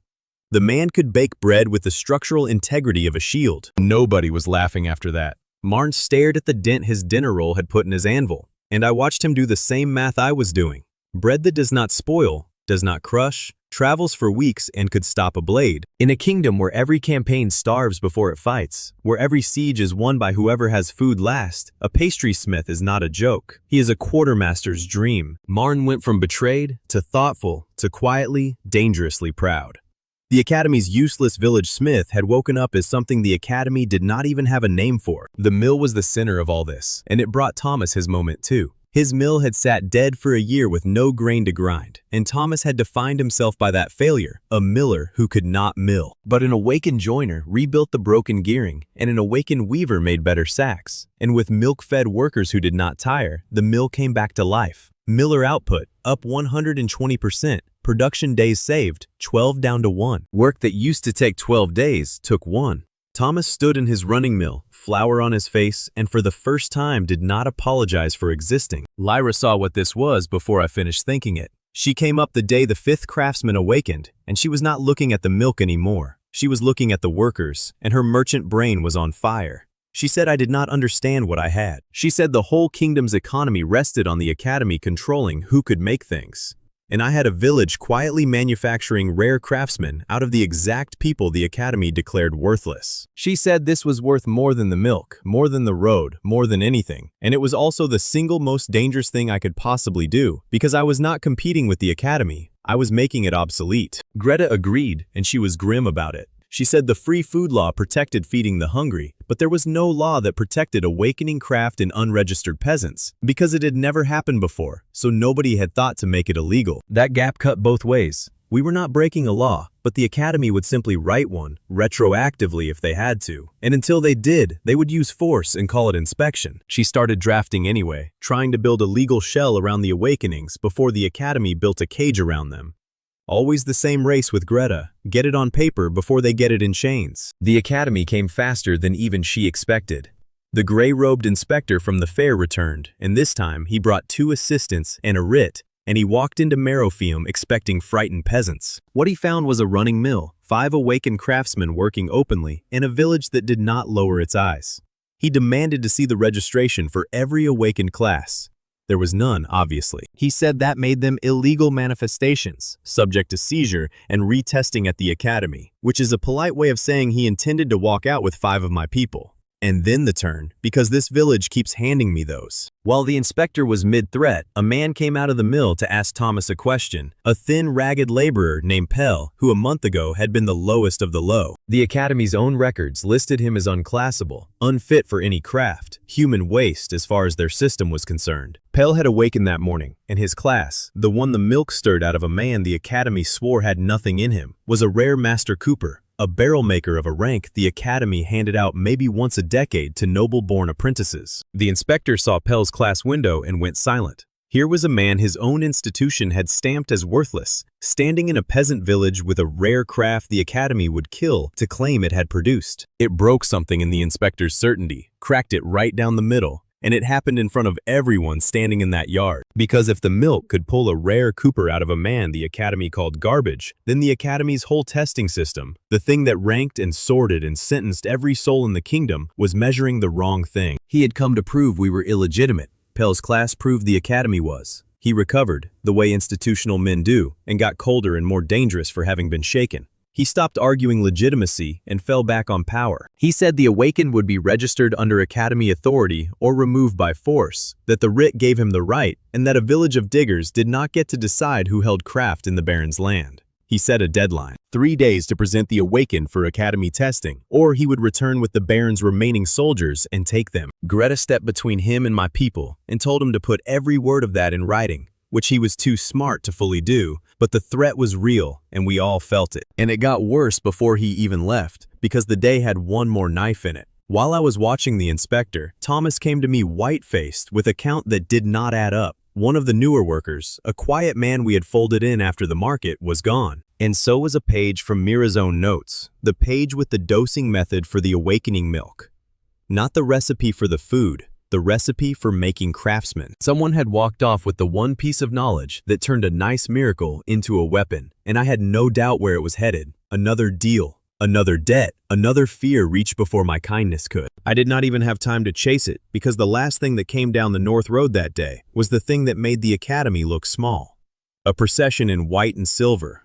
Clergy. And at the center of it, carried by 4 men, a cage. Wrought silver, ornate, beautiful, and unmistakably sized for a large animal. The envoy from the fair rode ahead of it, and behind him, for the first time, came the man himself, Bishop Orden. He had not sent a commission. He had come in person, and he had brought a cage for a holy animal. And he was looking at Bella the way a man looks at property the church has decided already belongs to it. Orden did not shout like the baron or bluster like the inspector. That is what made him the most dangerous man to walk that road yet. He spoke softly, with the patience of a man who has never once doubted he would win in the end, and he called Bella a blessed vessel that clearly belonged under the church's protection for her own sanctity. The same word every one of them used right before they took something. He said a true holy creature would surely consent to be housed in a consecrated sanctuary. He gestured at the silver cage like it was a gift.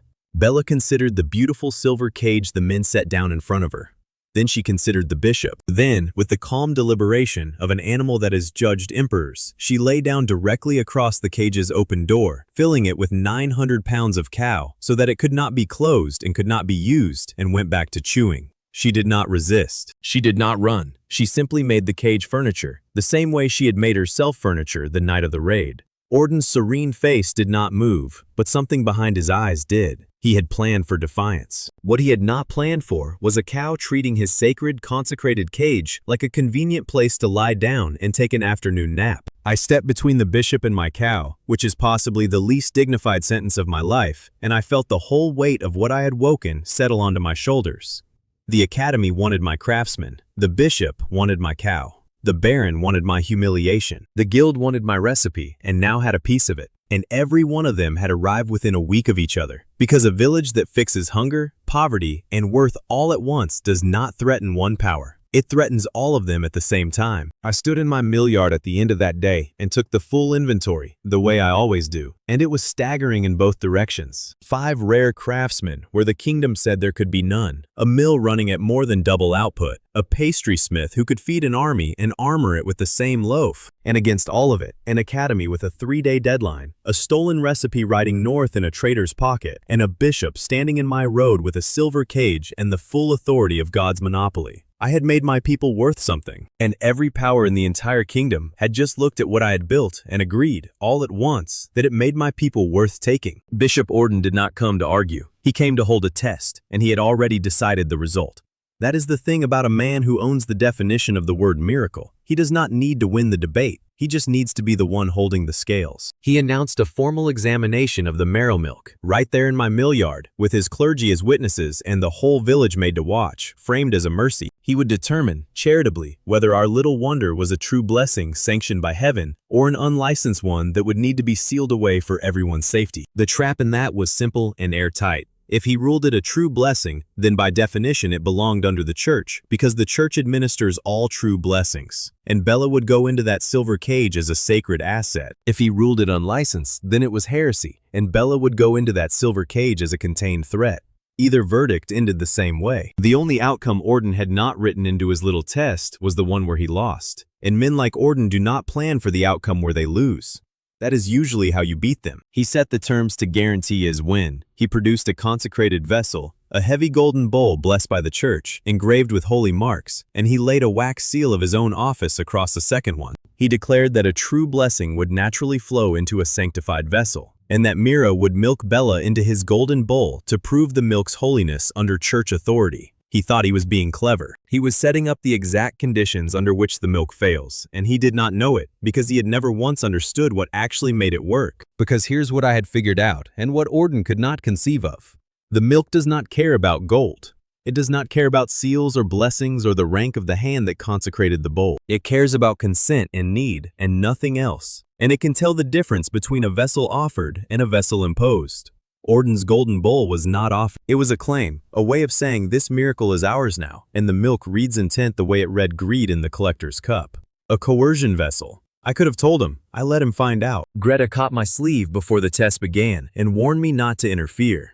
She said Orden was baiting me into denouncing the church, which is a crime with actual teeth, unlike everything the Baron had tried. She said, let the milk do the arguing, keep my mouth shut, and make him lose on his own terms in front of his own witnesses. It went against every instinct I had, because I wanted to tear his golden bowl apart with my hands. But Greta had been right about the collector and right about the raid, so I stood there and said nothing and let a bishop dig his own hole. Hardest thing I did all week was keep quiet. And I had a clock ticking the whole time, which Orden did not even know about, which is the part that made that yard so tight. The Academy's 3-day deadline for handing over my awakened craftsman was still running. Somewhere north, the inspector was gathering the Baron's soldiers. Somewhere else, a trader was carrying my stolen dosing notes toward people who would weaponize them. And here in my yard, a bishop was staging a test designed to cage my cow. Every enemy I had made was moving at once, none of them waiting their turn, and I was standing perfectly still, letting a golden bowl fail. It did not feel like strength. It felt like holding my breath underwater and counting. Mira set the terms of her own, quietly, and this is where she was magnificent.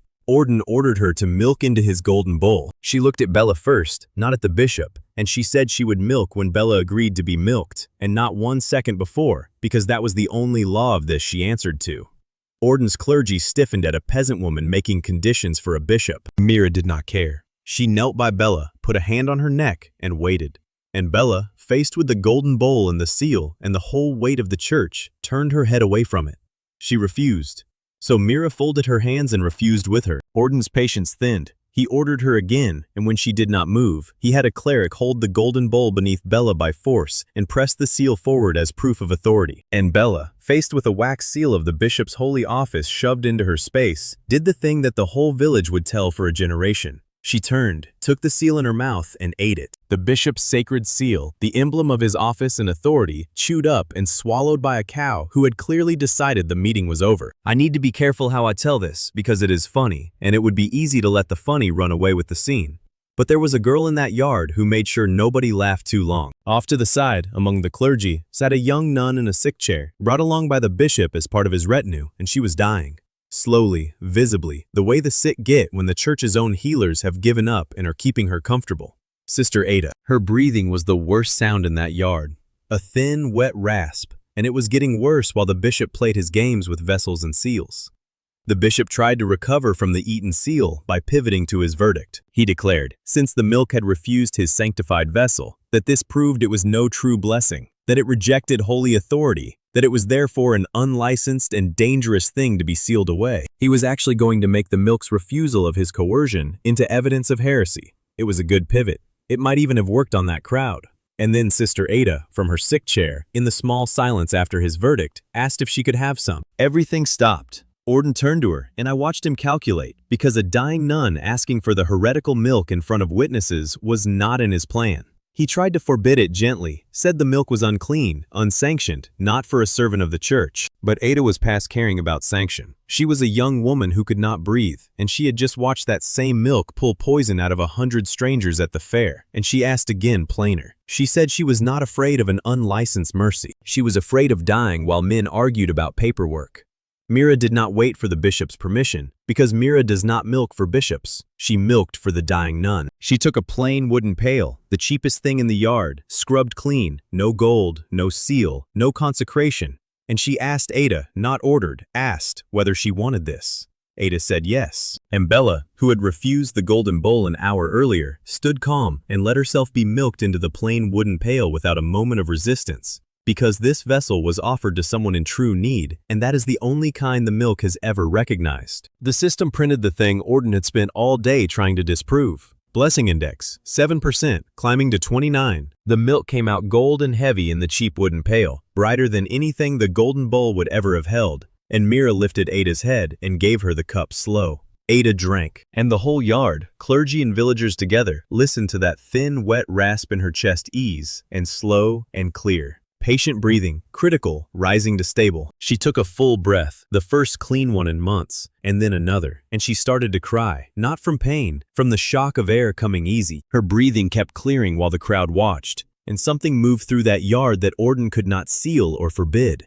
The sisters who had come with him, the ones who had nursed Ada for months and watched her fade, were openly weeping, and not quietly. One of them, an old nun with a hard face, walked away from the bishop's side, knelt beside Mira, and asked how she could learn to do this. Orden saw one of his own cross the yard toward a peasant milkmaid, and for the first time all day, his patience showed a crack.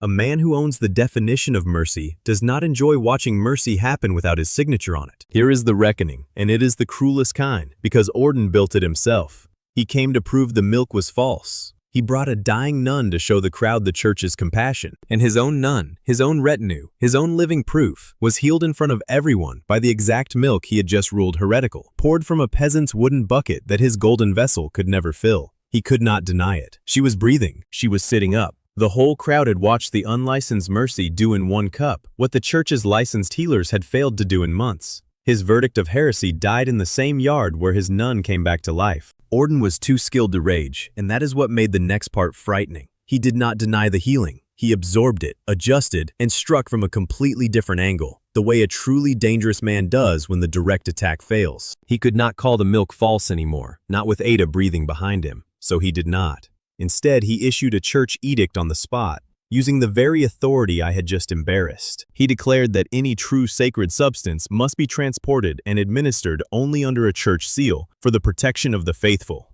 No seal, no transport. And he had just watched Bella eat his seal. It was a beautiful attack, and I hated it. He could not stop the milk from healing, so he made it illegal to move. Every cup we carried beyond the village, every convoy to a hungry town, every mercy delivered to someone who could not walk to us, now required a church seal that only he could grant, and would not. He turned our greatest strength, that we could bring food to the people who needed it, into a crime. The milk could still save anyone who came to Marrow Field. It could no longer go to the ones too weak to make the trip. That is a lot of people. That is, specifically, the ones who need it most. Greta was already picking at the edict before Orden's procession had even reformed.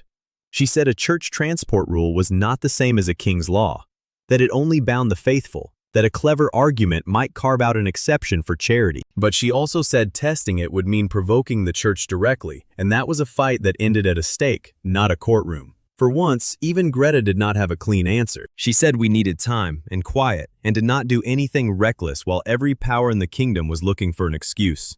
She looked right at me when she said reckless. She had learned my face too. The blessing index climbing to 29 did one more thing I only understood later, and it matters, so hold it. The higher that number went, the more the milk pushed past feeding into genuine healing, real medicine, the kind that closes lungs and mends what herbs cannot. That is a gift. It is also a demand, because a milk that can heal draws harder on Bella than a milk that only feeds. And I had just watched the index jump on a day she had already been milked. The stronger the mercy, the higher the cost to the one old cow carrying it. I saw the number and thought about capability. I should have thought about the cow. I was still turning that over when Sister Ada found me at the edge of the yard, away from the bishop, breathing easy and terrified of being caught talking to me. She did not thank me, or not only. She had a request, whispered fast, and it broke my heart and set the trap for everything that went wrong next. She said the church ran an orphanage 2 days south, attached to a poor monastery, and the children there were sick and hungry and dying quietly the way children die when no one important is counting them. She said the transport ban meant the milk could never legally reach them. And she asked me, a dying institution's mercy in her eyes, to break the law and save them anyway. I should have seen it. I want to be honest with you, because this is the hinge of the whole story, and I walked right into it. A request to save dying orphans, 2 days away, under a transport ban, requiring me to overrule every limit I had learned. Bella tires. The milk cannot be pushed. Mira is not a tool. Transport is now a crime. Every warning the system had ever given me was pointing at that orphanage, saying do not. And I looked at Sister Ada, breathing easy because of one cup. And I thought about children dying uncounted. And I felt the old certainty rise up in me. The one that says I can calculate a way through anything. I can save them all if I just plan it right. Blessing index at 29. A nun breathing. A bishop beaten on the miracle and winning on the law. A silver cage still sitting in my yard with a cow napping in its door. And a whispered plea to carry a fragile miracle 2 days south, past a church ban, on the back of a tired old cow to save children no one else would count. I told Sister Ada I would find a way. Mira was watching me from across the yard as I said it, and I saw her go still because she knew that look on my face by now. It is the look I get right before I overload the one thing holding all of us up.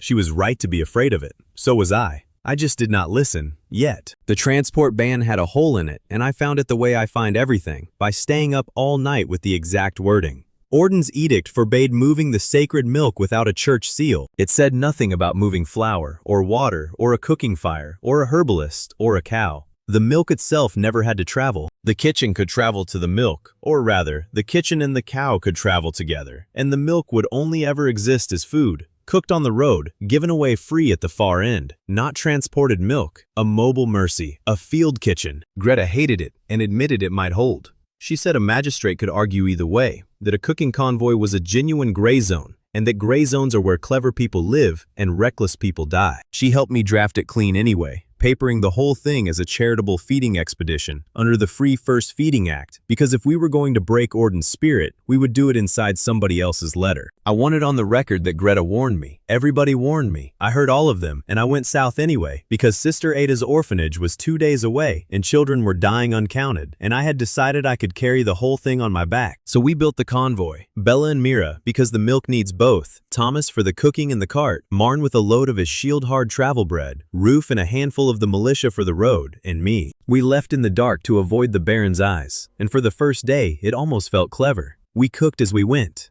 We fed a few hungry travelers on the road for free, which kept us, honestly, inside the charity law. The system even approved, ticking along, field kitchen functioning, a new way to move mercy past a bishop's seal. For about a day, I thought I had beaten the ban with a loophole. I had. I just had not counted the one thing loopholes never fix: the cow. The chase started on the second day. Word travels, and a convoy is not quiet, and the Baron and the church both had reasons to stop us before we could prove the loophole worked. Riders came down the road behind us. Churchmen and Baronmen both, not quite cooperating, but pointed the same way. We could not outrun them with a cow and a cart, so we did not run. We fed them. Roof and Marn set up the field kitchen right across the road, and when the riders reached us, they found a legal charity feeding with witnesses everywhere. There was no crime to point at, and no sealed milk anywhere to seize, only food, and a fire, and a whole lot of watching peasants. They could not act without becoming the men who attacked a soup line. They fell back to shadow us instead, waiting for us to slip. It bought us the road. It cost us time, and time was the one thing Bella did not have. There was a shadow on that road worse than the riders, and I only pieced it together later. Deal, the man who sold us the first time, had sold the stolen dosing notes onward, and one of the shadowing riders was no Baron's man at all, but an agent working for whoever now held that page. They were not trying to stop the convoy. They were watching how far Bella could be pushed, taking notes on her limits, because the people building a rival to us needed to know exactly how much a sacred cow could take before she broke. I was about to give them the answer for free, in a monastery courtyard in front of their eyes. We reached the orphanage at dusk on the second day, and it was worse than Ada had said. A crumbling monastery, a handful of exhausted sisters, and children, so many children, thin and quiet in the way that stops being sad and starts being frightening because loud, hungry children are still fighting and quiet ones have stopped. Orphan crisis, 62%, the system said. And I did not need a number to read the room. I needed food, a lot of it, right now, more than one good milking could ever provide. And I made the decision that broke everything. I decided to push. I told Mira to draw more than the safe yield, more than Bella had ever given, because there were 60 children, and a normal milking would save a third of them and leave me choosing which. I could not choose, so I would just get more. Mira looked at me across Bella's back, and she looked at the cow, really looked, and she said no. She said Bella was already spent from 2 days on the road, that the overuse was climbing, that pushing now could hurt her badly. And I said, the children were dying tonight, and the cow could rest tomorrow. And I heard how it sounded even as I said it, and I said it anyway. Here's the thing I have to own. Mira milked. Not because I convinced her, but because there were dying children in front of her too, and she is not built to walk away from that any more than I am. But she milked with tears in her eyes and fury in her jaw, and the system gave me exactly what I asked for, and made me pay for it in a currency I had been ignoring. Yield, 7.8 liters, forced up to 18 liters, temporary, 18 liters. More than double, enough to cook a field kitchen that fed every child in that monastery. Orphan crisis, 62%, dropping to 31. It worked. God help me, it worked. And that is the worst part, because if it had simply failed, I would have learned the lesson cheap.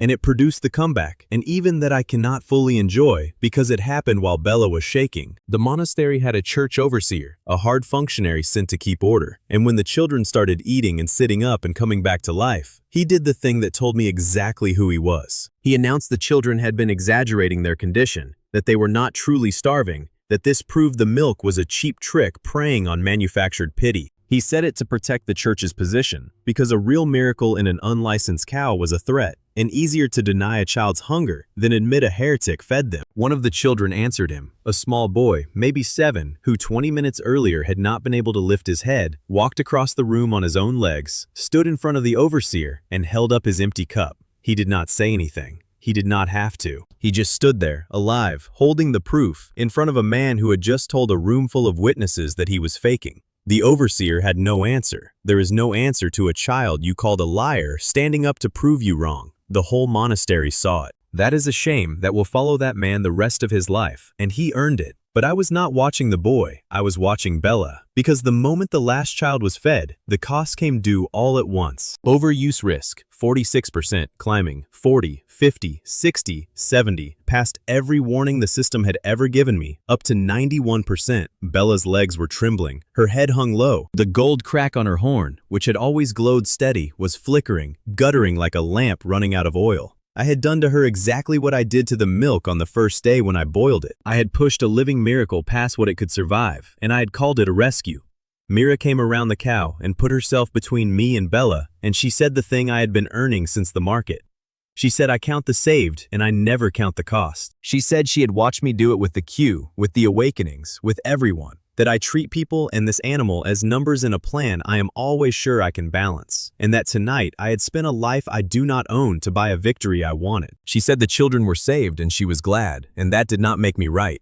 It made me lucky, and luck runs out faster than a tired cow. I did not argue because there was nothing to argue. She was completely right, and I had known she was right at the orphanage gate and pushed anyway. The saved children were real. The cost was also real, standing right there trembling on 4 legs. And I had let myself believe the first canceled out the second because I am good with numbers and bad with the thing numbers cannot hold. Mira did not want an apology. She wanted me to see it. For the first time, standing in that monastery with 60 saved children and 1 broken cow, I actually saw it. We started the long way home, slow, matching Bella's pace, and every mile of it was a reckoning. The convoy was quiet. Roof would not meet my eye. Marn, who had cheered every victory, just walked beside the cart with his jaw set. Even Thomas, who apologizes to doors, did not say a comforting word because there was no comfort to offer. I had won the orphanage and lost something I could not name yet, and the whole convoy felt it before I could put words to it. We had gone out to prove the miracle could travel. We came back having proved it could break.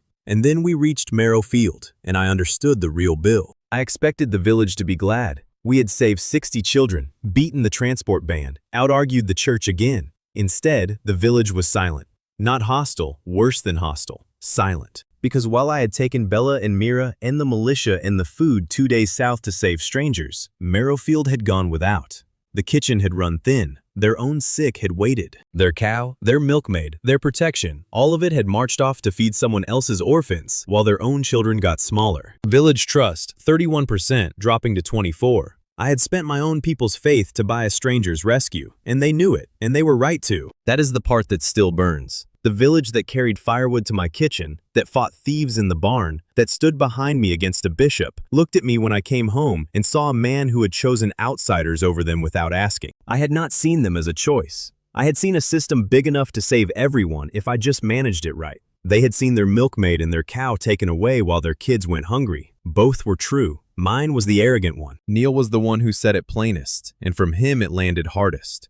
The kid I saved with the very first cup, who worshipped me a little, who ran my tallies and believed in the whole thing more than anyone, came out to meet the convoy and did not smile. He said while I was gone, his friend Pip got sick and there was no milk for him because it all went south with me. And Pip was okay now, but he had been scared, and where had I been? He was not angry. He was worse than angry. He was disappointed, the specific disappointment of a child, watching a hero turn out to be a man who did math. I did not have anything to say to a 12-year-old that would not have been an excuse. 2 hours north, the news was already turning into a weapon. The Prince Regent's people, who I did not even know were watching yet, logged it in a report that would matter more than any raid. The marrow miracle overextended and collapsed its own supply. That single line traveled further and did more damage than all the Baron soldiers, because it told every enemy I had the truth I had just learned. The cow was one cow. The whole feeding empire ran on a single exhaustible animal and a single irreplaceable woman, and if you simply waited or pushed, the man in charge would run it into the ground himself. They did not need to attack me anymore. They needed to hand me enough rope, and I had just shown them I would tie the knot. Bella made it home. That was the one mercy. She walked into her defended barn on shaking legs and lay down in the straw, and I told myself she would rest and recover, that tomorrow the number would come back down, that I would do better. I sat with her most of the night. Mira sat on the far side, not speaking to me, one hand on Bella's neck, and the two of us kept a vigil over a cow I had run into the ground, on opposite sides of an animal, and an argument neither of us would win by talking. Greta found me in the barn near midnight, and she did not lecture, which was somehow worse. She just laid a folded paper beside me, the charity documentation that had gotten us legally to the orphanage and back, proof the loophole had worked. She said the loophole was real, the field kitchen was sound, the law would hold. Then she said the loophole was never the weak point, and I knew what she meant. The paperwork was perfect. The system was perfect. The single living animal the whole perfect system depended on was lying in the straw, unable to stand. You cannot draft your way around a cow with nothing left to give. I kept doing the one thing I know how to do, which is count, and every number came back the same wrong answer. One cow, one milkmaid, zero redundancy. I had built a kingdom-scale operation on a foundation of exactly two irreplaceable living things, and I had run one of them dry chasing a win. Every clever thing I had done, the kitchen, the market, the awakenings, the loophole, all of it sat on top of Bella, and Bella was done. The genius was never the problem. The genius was the problem. I had been so busy being the smartest man in the room that I never noticed the room was standing on a single old cow's back. Morning came, and Bella did not get up. I knew before I reached the barn, from the way Mira was kneeling, from the stillness. Bella was breathing, but she would not rise, and she would not be milked. And when I reached out, the system gave me the coldest words it had ever printed. Milk production, halted. Not low, not limited, halted. Overuse risk had done what every warning promised it would do. The source had shut down. The miracle that fed a region, awakened craftsmen, healed a nun, saved 60 orphans, was a tired old animal lying in the straw who could give nothing at all, because I had taken more than she had. So here's the bottom, and I am not going to dress it up. The kitchen had no milk. The village had no trust. The cow would not stand. Mira would barely look at me. Every enemy I had made, the Baron, the Guild, the Academy, the Bishop, all of them were still out there, and now all of them would hear that the marrow miracle had gone dark. I had built the whole thing on one cow, and my own certainty that I could calculate a way through anything, and I had just proved that certainty was the most dangerous thing in Marrow Field. Not the Baron. Me. I sat down in the straw next to the animal I had broken, and for the first time since they threw me out of that great hall, I did not have a single number that helped. I had run out of the one thing I was sure I would never run out of. Answers. Morning 2 of a dead miracle, and Bella still would not stand. I sat in the straw.com doing the only thing I am good at, which is counting, and every count came back the same. You cannot split a village between a cow that gives 0 liters. The system had not blinked since dawn. Milk production, halted. It did not say low, it did not say wait, it said halted, and it kept saying it every time I looked, like it was tired of me too. The barn was full of people who used to cheer for me. Now they stood at the door and looked at the animal, then looked at me, and nobody said the thing everyone was thinking. The milkman broke the milk. Nice work, genius. Mira sat on the far side of Bella, with one hand on her neck. She had been there all night. She would not look at me, and I did not blame her, because 2 days ago, she told me exactly this would happen, and I ran the numbers over her and drove south anyway. I did the math one more time out of pure habit. 1 cow, 1 milkmaid, 0 backup. I had built a kingdom-scale operation on 2 irreplaceable living things, and then run one of them into the ground to win a race nobody made me enter. Up north, the news was already a weapon. The Prince Regent's people had logged it in a report. The marrow miracle overextended and collapsed its own supply. That one line did more damage than all the Baron's soldiers, because it told my enemies the truth. Just wait, and the clever man will break his own toy.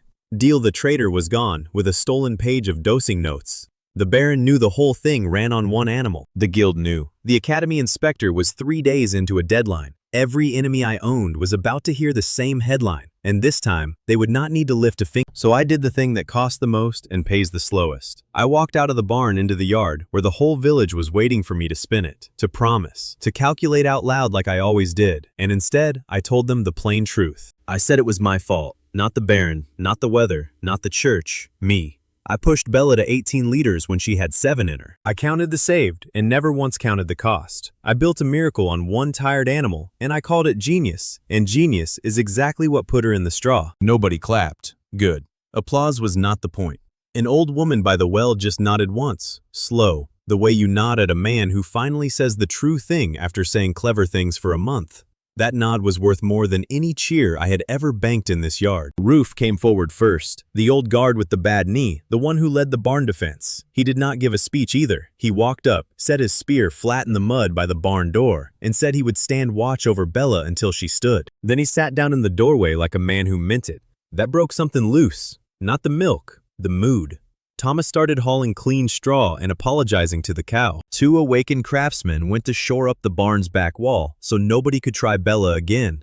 The village did not forgive me. It just stopped waiting for me to fix everything alone, and that turned out to be the first correct thing that had happened in days. Mira found me at the trough at dusk. She still had that flat, tired anger, but she talked, which was more than I deserved.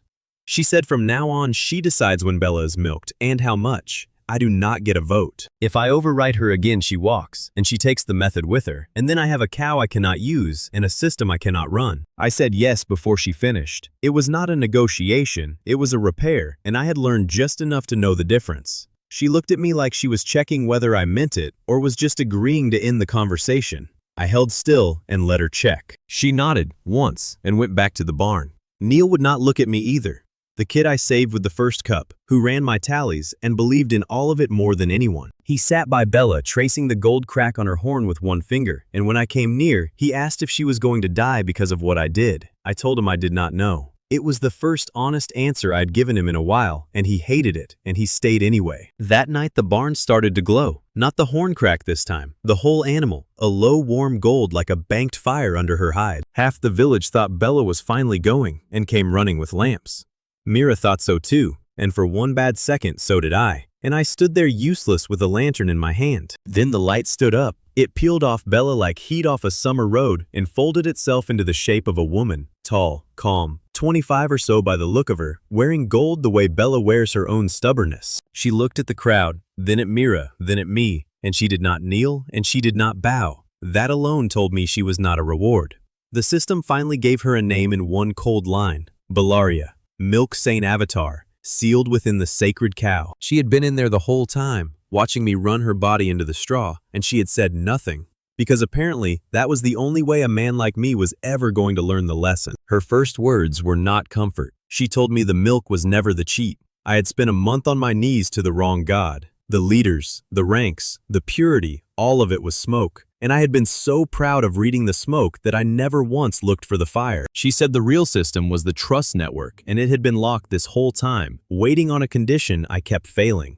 It would not open for one man doing everything. It only opened the moment I admitted, out loud, in front of people, that I could not, and handed real control to someone else. Which I had done at the trough that afternoon without knowing it was a key. The window came up, and it did not look like the others. Trust network, unlocked. Shared responsibility nodes, 0. And then, as she spoke, 5. 5 points of light, and each one drifted out of the window and settled on a person, not a building, not a stat, a person. One went to Mira, dosing in Bella's limit, and it sat on her like it had always belonged there. One to Greta, the ledger and the law. One to Lyra, trade in the road, though she was 2 villages away that night, and I swear she felt it. One to Roof, defense, and one, of all the people in the world, to Thomas, the kitchens and the supply, and he yelped and dropped his straw. Bellaria spelled out the rule so even I could not misread it. The milk now scales with the health of the network, not the strength of the cow. Break one node, betray one, overload one, and the whole thing sours. The same way the milk sours for a greedy man. This was not free power. It was shared power, and shared meant I could no longer be the single point that everything died on. I asked her the question I was actually afraid of. Was Bella going to be all right? Her face did not soften much, but it softened. She said Bella would recover if she rested, if the yield stayed inside Mira's limit, if I never again treated a living animal like a number that owed me output. Then she said the last part quietly, showing herself cost her too. She could not do it again for a long while. The avatar was not a genie. It was Bella spending something she could not spend twice. Then she was gone, folded back into the cow, and Bella let out a long breath and shifted in the straw. Still down, still empty, but breathing easier, and the horn crack pulsed once, gold, like a pilot light that had refused to go out after all. Neil put his whole hand flat on the cow's side and grinned for the first time in 3 days. On the hill outside the village, the Baron's men were camped, waiting for the funeral. Their orders were simple: watch for the empty bucket, then ride to town and announce the Merrill miracle was over so the ownership claim could go through clean. They had a fast horse saddled and a scribe with fresh ink. They were extremely sure of themselves. Men on that hill usually were, right up until they were not. The lead rider watched the barn glow and did not report it because his order said cow dying, not cow glowing, and a man who sends the Baron confusing news gets sent back to the border. So he sat on the true story for 3 days, told himself it was a fever, and let the one report that could have saved his master go cold in his own mouth. That is the thing about waiting for a man to fail. You stop watching for him to win. There was a colder shadow than the Baron, and Bellaria had named it without naming it. Break one node, and the whole thing sours. Somewhere out past the tree line, Deal and the page he stole were moving toward whoever paid for it, and every clean rule Bellaria had just handed me was also a shopping list for the people building a rival. My strength and my weak point were now written on the same sheet of paper. 3 quiet days passed, and I did not push.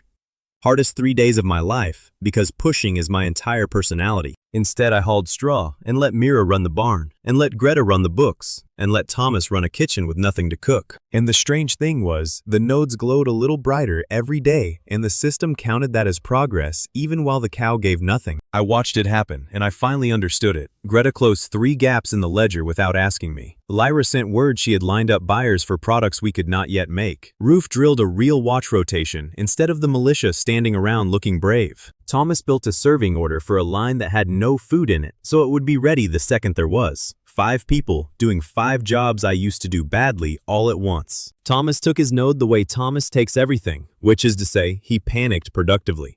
The man who hides under tables built a supply chart so detailed it tracked how much salt each kitchen had down to the spoon. He was terrified of being the node that soured the network, so he over-prepared for a famine, a flood, and a second Baron all at the same time. It was ridiculous. It was also the best supply plan Merrowfield had ever had, and I did not laugh, because his fear had finally found a job. On the 4th morning, Bella stood. She did it on her own, no fanfare, just got her legs under her, while Roof was half asleep in the doorway, and walked to the trough and drank. Mira did not whoop. She washed her hands, set out the plain wooden pail, rubbed the gray herb along the rim, and sat down slow, watching Bella's eyes the whole time for the first flicker of no. The milk came, not much. Where Bella once gave 7.8 liters, she gave under 3, a thin, clean stream that barely covered the bottom of the pail. But the purity ran 40% higher than it had ever measured. The system called it recovery pending and stable, and for once, I looked at the small number and did not feel it like a loss. Mira handed the first cup to Roof, in front of the whole village, in full view of the hill where the Baron's men were still watching for their empty bucket.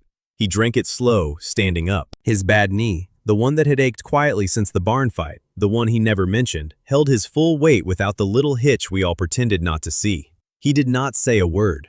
He just stood there steady, and that was the proof. Up on the hill, the scribe wrote nothing because there was no empty bucket to report. There was a smaller bucket, a steadier cow, and a village that had stopped hanging on one exhausted man. That was a headline they had no idea how to sell. Less milk, more system. Try submit that on an ownership claim. The fast horse stayed saddled and went nowhere. Here is what hitting bottom actually teaches you. You finally see what was holding the roof up, and it was never you. It was 5 people I had been using as tools and had only just started using as partners, which is a different word for the same hands doing far better work.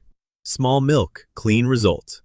I could live with small if it meant Bella got to live at all. I was almost enjoying the quiet, which in my life is the exact moment the world decides I have been comfortable long enough. A rider came up the north road. No Baron colors, no guild seal. Plain gray, a plainer face, and a locked case chained to his wrist. He did not reach for a weapon. Weapons I understood. He reached for a ledger.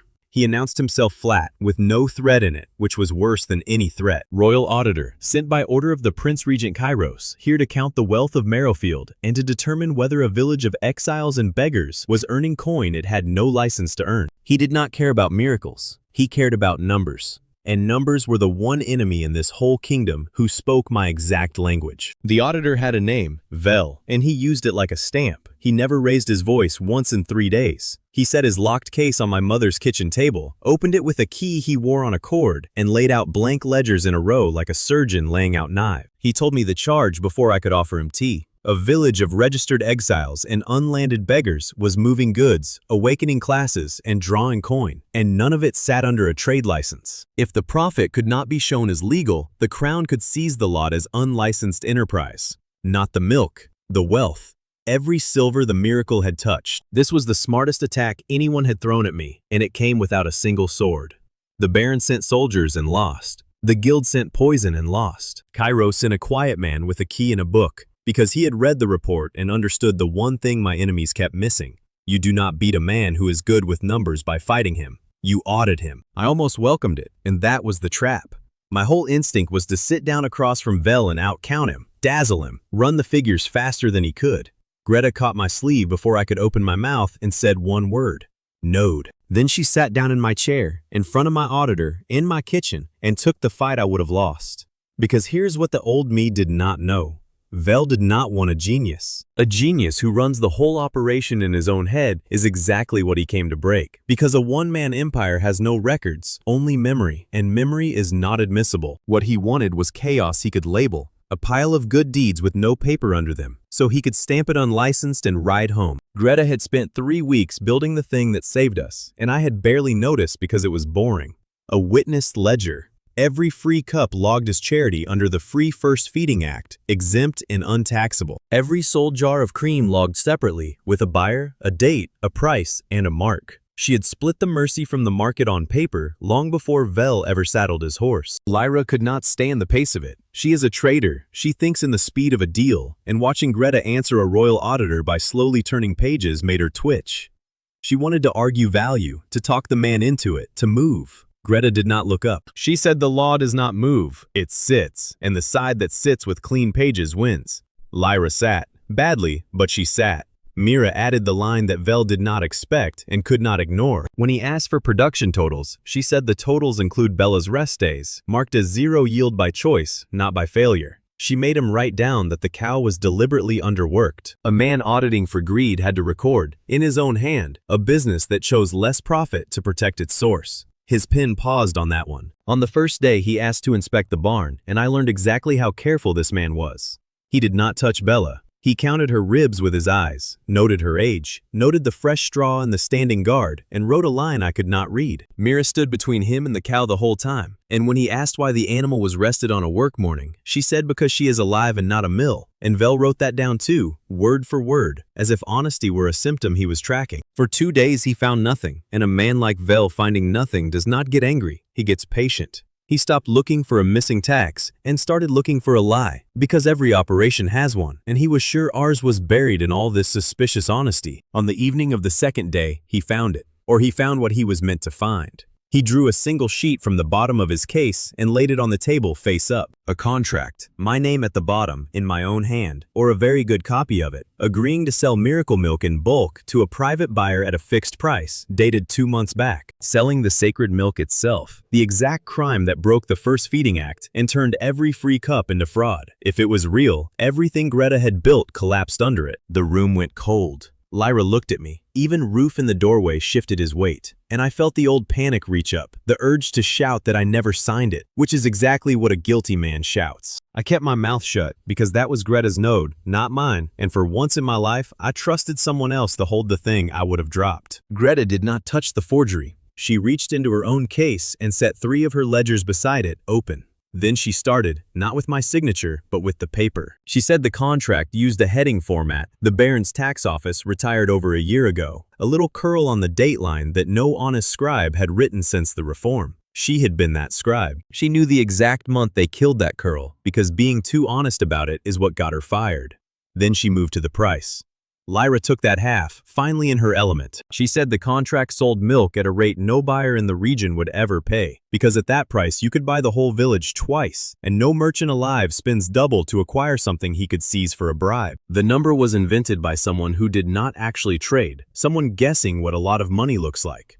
A real deal has a real price. This had a fantasy. And then the receipts. Greta laid her purity logs against the contract's supposed delivery dates, and on every date, the forgery claimed a bulk sale of pure milk. Her witness book showed Bella resting, or the field kitchen, or a yield too small to fill a bucket, let alone a bulk order. The lie did not match the cow. You can forge a man's signature. You cannot forge a cow's schedule when 40 witnesses logged it. Vel was quiet for a long moment. Then he did the thing that told me he was honest in his own hard way. He picked up the forgery, looked at the retired heading, and set it down on the far side of the table, apart from the real papers. And he said, evenly, that this document could not be entered as evidence because it postdated its own format. His pen crossed a line in his own ledger.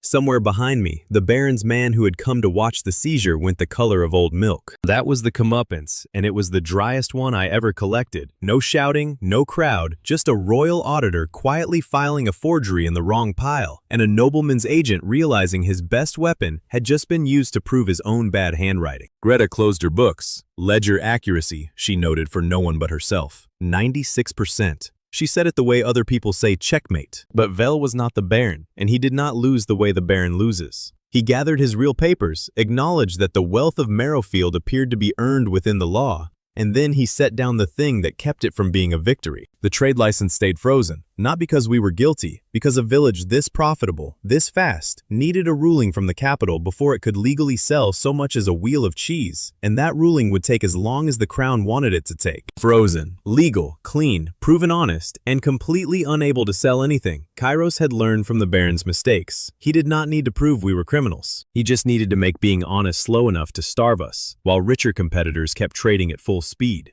A man who cannot sell is a man who runs out of firewood in a month, no matter how pure his cow is. We sat in the cold kitchen after Vel rode off and did the math out loud, all of us, which was new. I did not solve it alone in my head. Greta said the ledger was bulletproof and useless if we could not trade. Mira said Bella could not be pushed to make up the gap and would not be. Thomas said his supply chart showed 6 weeks of firewood and then nothing.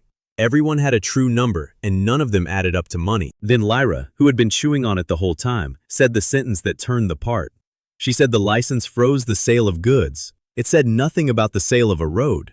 We could not legally sell milk or cream or cheese, but nobody had frozen our right to build a road to the capital and sell shares in it. And a road is not a good, it is infrastructure. And infrastructure was a word Vel's frozen license had never even considered. I felt the trust network turn over like a key. This was the exploit, and it was not mine. It came out of Lyra's node while I was still stuck thinking about milk. The system agreed with a quiet line. Trade route proposal generated. License status, frozen. Infrastructure, legal. We would not sell the miracle. We would sell the way to reach it and let every merchant in the kingdom pay us for the privilege of a straight road to a village they could not stop hearing about. Greta immediately started poking holes in it, which is her job and her love language. She said a road auction was legal, but it would drag us into the open. The moment we invited the kingdom's money to our door, we invited the kingdom's attention, and that attention had a name now, and the name was Kairos.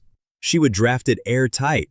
She just wanted it on the record that airtight and safe are not the same word. Bellaria said it plainer because she does not care about the record. She appeared for only a moment that night, thinner than before, and she said a road runs 2 ways. It can carry our cheese out to a hungry kingdom, or it can carry the kingdom's soldiers straight to Bella's barn. A road, she said, is either the thing that frees you or the golden cage they build while you thank them for the gift. Then she was gone again, and she did not have the strength to say more. I heard her. I also heard my own firewood count ticking toward 0 and a frozen license, and a village that had just started trusting me again and could not eat trust.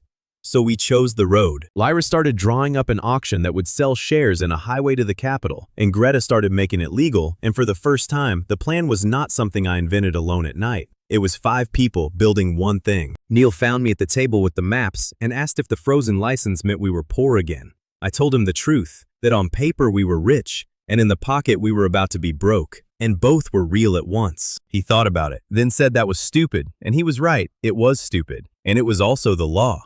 He wrote frozen at the top of his tally page and underlined it twice, and I let him, because a kid who tracks the problem is a kid who is still in the fight. The report Vel carried north did not say what Kairos wanted it to say. It did not say fraud. It said, in a careful royal hand, that the village of Marrowfield was generating legitimate wealth at a rate inconsistent with its station and recommended close attention. In the language of quiet men, that is not a clearing. That is a target being painted very slowly, And Kairos, reading it in a warm room far away, did the smart thing again. He did not send another auditor. He noted that the exiles were about to hold a road auction, an open event full of the kingdom's rich and greedy, and he decided not to stop it. He decided to attend it, not himself. He put a man in the crowd, a proxy, with a fat purse, and orders to win the bidding at any price, and then never pay, to blow the option apart from the inside, and make the honest village look like a scam. Far to the north, Kairos read Vel's report twice, and smiled at the part everyone else would have called a failure. Legitimate wealth, inconsistent with station. To the Baron, that would have read as a loss. To Kairos, it read as confirmation. A village that got rich honestly is not a crime you can crush. It is a rival state you have to strangle slowly, and slowly was a thing the prince had all the time in the world to do. He did not curse the auditor. He poured a cup of good wine and started planning the auction he had not been invited to. And somewhere, in a rented room 2 towns over, another man was reading a different page. The one Deal had stolen, Mira's dosing notes in her own cramped hand. He could not make it work, not yet. Because the page listed the herb and the measures, but not the one thing that mattered, the willing hand. Still, he traced the numbers, and he smiled too, because he did not know he was missing anything. He thought he had the whole recipe. That confidence was going to cost someone their whole barn. So we had a road to sell, and a wolf already buying a ticket. I did not know his face yet. I knew he would be there, because a man like Kairos does not audit you twice. He just moves to the next table. Greta drafted, Lyra planned, and I did the one thing the new system was teaching me. I told them what I feared, out loud, and let 4 other people help me carry it, instead of stacking it all on one tired cow and one tired man. Every rich man for 3 days' ride came to Marrow Field, expecting to buy a bottle, and Lyra sold them a road instead. That was the whole trick, and watching it land on 100 greedy faces at once was the most fun I had had since the exile. We set it up in the market field, benches on the grass, Lyra on a raised cart at the front, with a merchant's voice that could cut through a riot. The nobles arrived dressed for a curiosity, a peasant miracle they could own a piece of, a magic potion to put on a shelf and brag about. Not one of them had read the notice closely enough to see the word road. On the table beside Lyra sat a single bottle of miracle milk, corked, glowing faint gold in the morning light. Every eye in the field locked onto it. That was the point. The bottle was not for sale. The bottle was proof, a sample, a thing to prove the road led somewhere worth reaching. What we were selling was shares in the highway that would carry Marrowfield's goods to the capital. Lyra opened by holding up the frozen license for everyone to see, and she did it grinning. She said the crown had generously forbidden the village from selling its milk, its cream, and its cheese. She thanked the crown for the clarity, because it left exactly one thing a poor village was still allowed to build and sell: a road. And a road, unlike a bottle, does not run out. Mira milked Bella once, on the stage, in a plain wooden pail, in front of all of them. Not to sell, to prove the source was real, that the bottle was not a painted fake, that the thing at the end of this road actually existed. The gold stream came, small and clean, and 100 wealthy people leaned forward at once like a field of wheat and wind. Then Mira corked it, and set it down and stepped back, and Bella got a rest, and the message was clear: you may look, you may not have her. Bella did her part too, which is to say she did nothing anyone told her to. A duke in the front row leaned over the rope to get a better look at the sacred cow, and Bella regarded him with the deep, flat boredom she reserves for important men, then reached out and ate the silk ribbon off his sleeve. The field roared. The duke went purple. Mira did not even turn around. A cow who is unimpressed by a duke is worth more advertising than any speech, and Bella gives that away for free all day long. One merchant near the middle got it before anyone else, a lean, quiet man named Castor, who ran cloth caravans and never raised his voice. While the dukes were still processing that they could not buy a bottle, Castor was already at the edge of the stage asking Greta about share structure, delivery terms, and who held the road if the crown objected. He was not there for a miracle. He was there for 100 years of trade, and he became our first real buyer, and later, something closer to an ally, because he was the only one in that field who understood the road before he understood the milk. I watched the nobles rearrange their whole plan in real time. They had come to acquire a miracle, and instead, they were being offered a stake in infrastructure, which is a duller word, and a richer one. A bottle you drink once. A road to the only village in the kingdom that awakens craftsmen and feeds the starving. You own a slice of forever. The smart ones understood inside a minute. The greedy ones took longer, and the greedy ones were the problem. The bidding started clean and climbed fast, and for a while it was just money doing what money does. Then one voice at the back began to push it, a well-dressed man with a heavy purse and a strange eagerness, driving the number higher than the road was worth, higher than anyone sane would pay. He was not buying. I knew it the way you know a card is marked. He was breaking us. This was Kairos's proxy, though I would not have his name until later. His orders were simple and vicious. Win every lot at any price, refuse to pay, and turn the whole auction into a story about the exile village that took honest merchants' money and delivered nothing. Blow it up from the inside, make legitimate look like a swindle. It was a good plan, and it had one flaw, which was that he did not understand what the bottle was for. Lyra saw it too, and she did not panic. She set a trap of her own inside the rules. She announced that any bidder past a certain sum would be offered a free proof cup from the sample bottle, a taste of what the road delivered, to confirm the goods before committing real coin. Perfectly reasonable, generous even. The crowd murmured approval. The proxy, drunk on his own performance, demanded the cup loudly, because a man playing a rich buyer cannot refuse a free taste without breaking character. So Mira poured him a cup from the sample, and the whole field watched the gold milk go into his hands and turn, in front of everyone, gray and thick and sour, curdling around his fingers while he held it. The no greed rule does not care about your purse or your act. It reads what you came to do, and he came to steal a village's honest work and leave it holding nothing. The milk knew before the crowd did. He tried to laugh it off, said the milk was spoiled, said it proved the whole thing was a fraud, which was exactly his script. But Lyra was already moving. She called for his deposit, the surety every serious bidder had posted at the gate, the coin that proves you can pay what you bid. Standard practice. Greta had written it into the terms that morning, dry as a bone, node holding node. The proxy had no deposit because a man sent to never pay does not tip his hand by posting real money at the door. No deposit. Sour cup. A bid 3 times the honest value that he could not back. In front of every rich merchant in the region, the loud man at the back was revealed not as a buyer, but as a saboteur with empty pockets and curdled milk running down his wrist. The crowd turned on him faster than any court could. Merchants hate a lot of things, but nothing like a man who wastes an auction. He left under a hail of jeering, and he took Kairos's clean little plan out the gate with him. That was the market comeback, and Lyra earned every bit of it. She had beaten a royal proxy, not with milk, but with a deposit clause and a free cup, using our own rules as the blade. Mira stood by Bella the whole time, and never let the cow become a circus trick, pouring exactly 1 proof cup and no more. And between the two of them, they had protected the source and gutted the wolf in the same 5 minutes. With the saboteur gone, the real auction finally began, and this was the moment the day stopped being about revenge and quietly turned into a future for the whole village. The honest merchants, the ones who actually traded, understood now that this road was the single best investment in the kingdom, a straight line to a village the whole country could not stop talking about. And they bid like they meant it, because they did. The numbers climbed into figures I had never seen attached to Marrowfield or to my own name.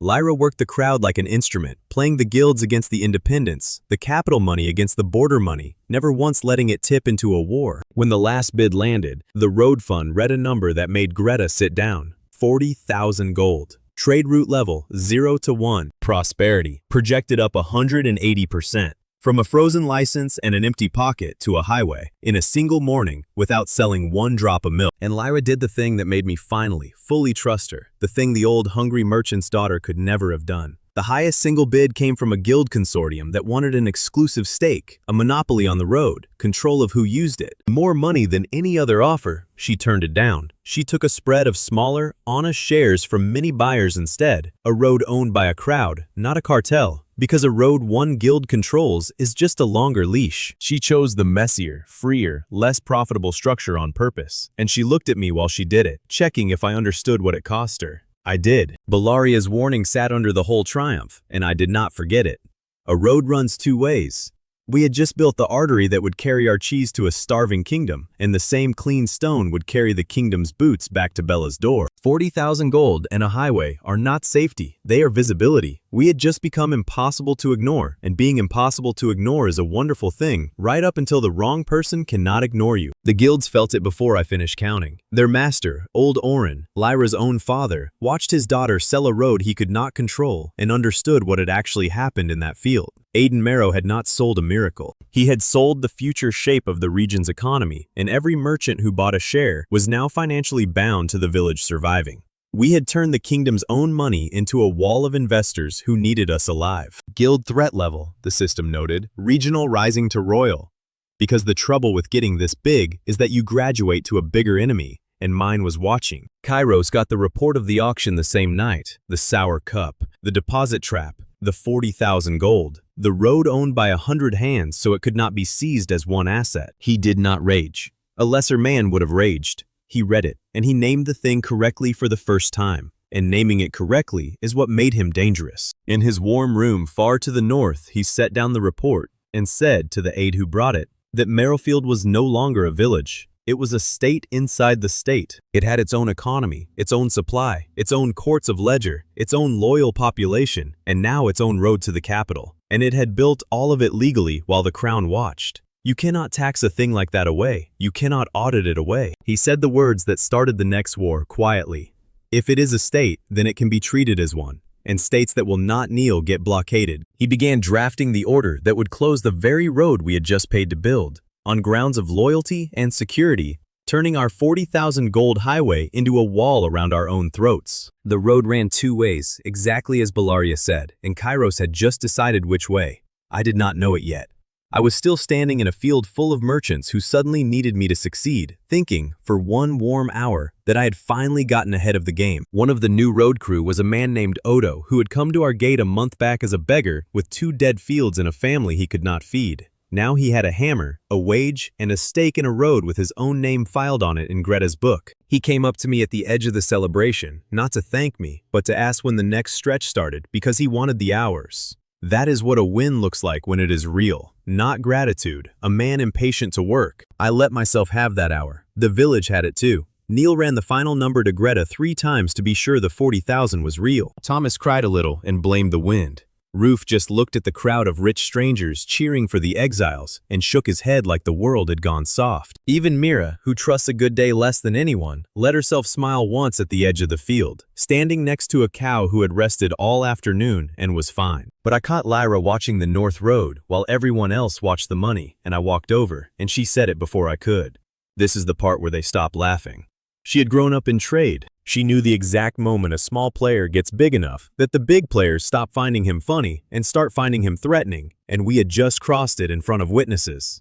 The auction was a win. The win was the problem. That is the only kind of problem I seemed able to make anymore. The 40,000 did not stay gold for long, because gold is only potential, and I had learned to hate potential sitting still. Greta split it before it could tempt anyone. A share to the quarry for cut stone, a share to hire 2 road crews out of the awakened craftsmen and the men who used to beg at our gate, a share held back in a locked account that no node could open alone, not even me. Especially not me. That rule was mine, written the night after the crash, and I made Greta enforce it against my own signature. Pell the master cooper, awakened from a nobody by class milk, turned out to know stone as well as barrels, and he laid out the roadbed with a cooper's hatred of anything crooked. Thomas mapped every way station with the same terror that built his supply charts, marking where a convoy could shelter and where it could not, so the road was not just fast, but survivable. A highway is not paint on a map. It is quarries and crews and way stations, and 100 hungry men who now had honest work, and every one of them was a person who would fight to keep it. Greta made the whole thing a fortress on paper the same day. She structured the road so it was owned by too many small hands to seize as one estate, tied each share to a named person under the kingdom's own property law, and filed copies with 3 separate offices so no single official could make it disappear. She said out loud that she was building it to survive the day the crown came for it, not the day it opened, and nobody argued, because we had all learned that the attack always comes after the win. So we banked the gold, hired the road crews, and started laying stone toward a capital that did not yet know it would come to depend on us. Every mile of that road was a promise and a risk in the same breath. And somewhere north, a prince who did not laugh at cows was signing an order to choke the artery before it ever reached his gates, having finally understood the one thing the Baron never did. You do not beat Aiden Marrow by taking his cow. You beat him by cutting the road between his miracle and the mouths that need it. The road we paid 40,000 gold to build lasted 11 days before the crown closed it. Kairos did not tear up the stone. He did something smarter. He put soldiers on it and called it a security review, and a review has no end date, which means our highway to the capital became a very expensive wall the day the last cart got through. The order came dressed as caution. Given the unusual wealth and independent activity of Marrow Field, the route would be held under royal inspection until the loyalty of the village could be assured.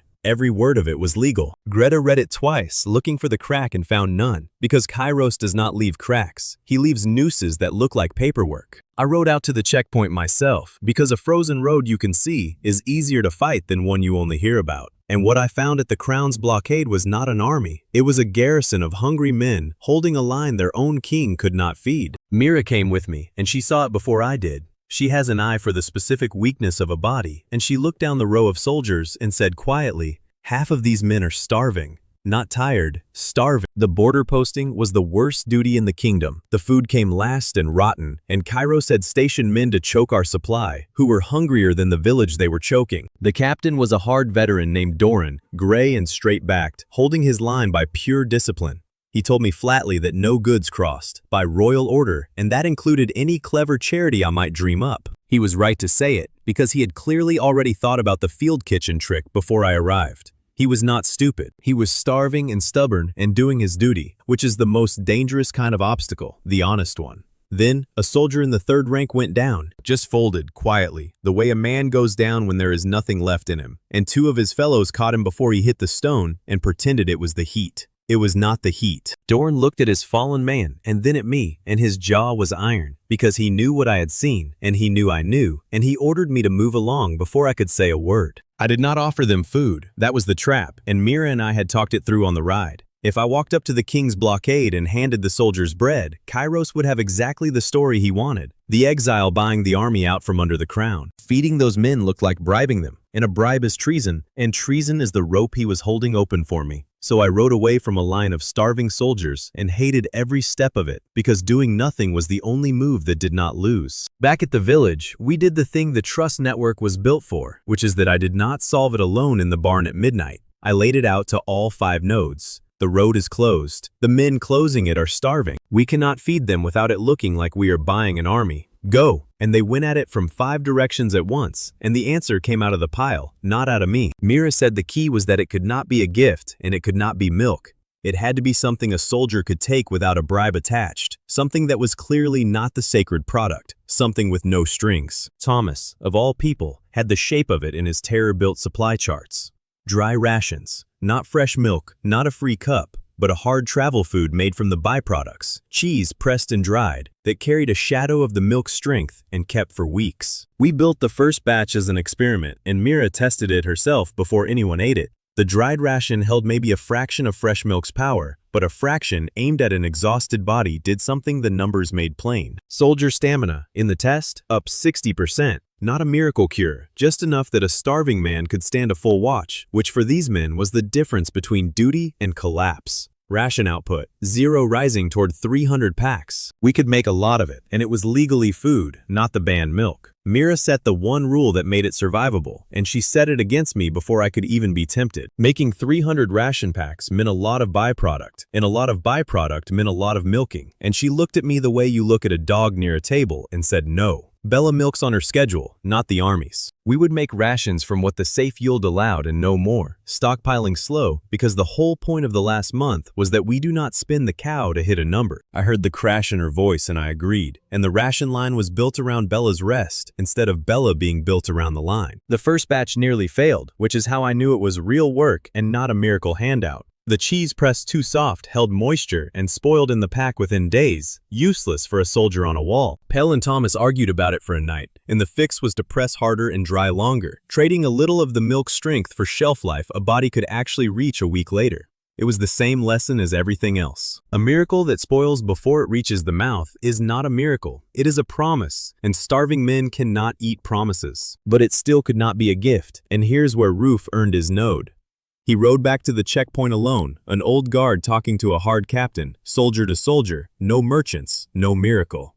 He did not offer Doran charity. He offered a trade, honest and small, labor for food, the village's dried rations in exchange for the crews being allowed to keep working the closed stretch of road under the garrison's watch. A deal, with terms, witnessed, not a bribe. A contract a captain could sign without betraying his king. Doran refused, of course, at first, because a captain who feeds his men on an exile's food has questions to answer. He forbade them to touch it and held his order while his men swayed on their feet. And then the crown's own supply arrived, the royal ration wagon that came once a fortnight, and it settled the argument for him without him having to break. Roof was still there when it happened, and he told it to me the way you tell a thing you will not forget.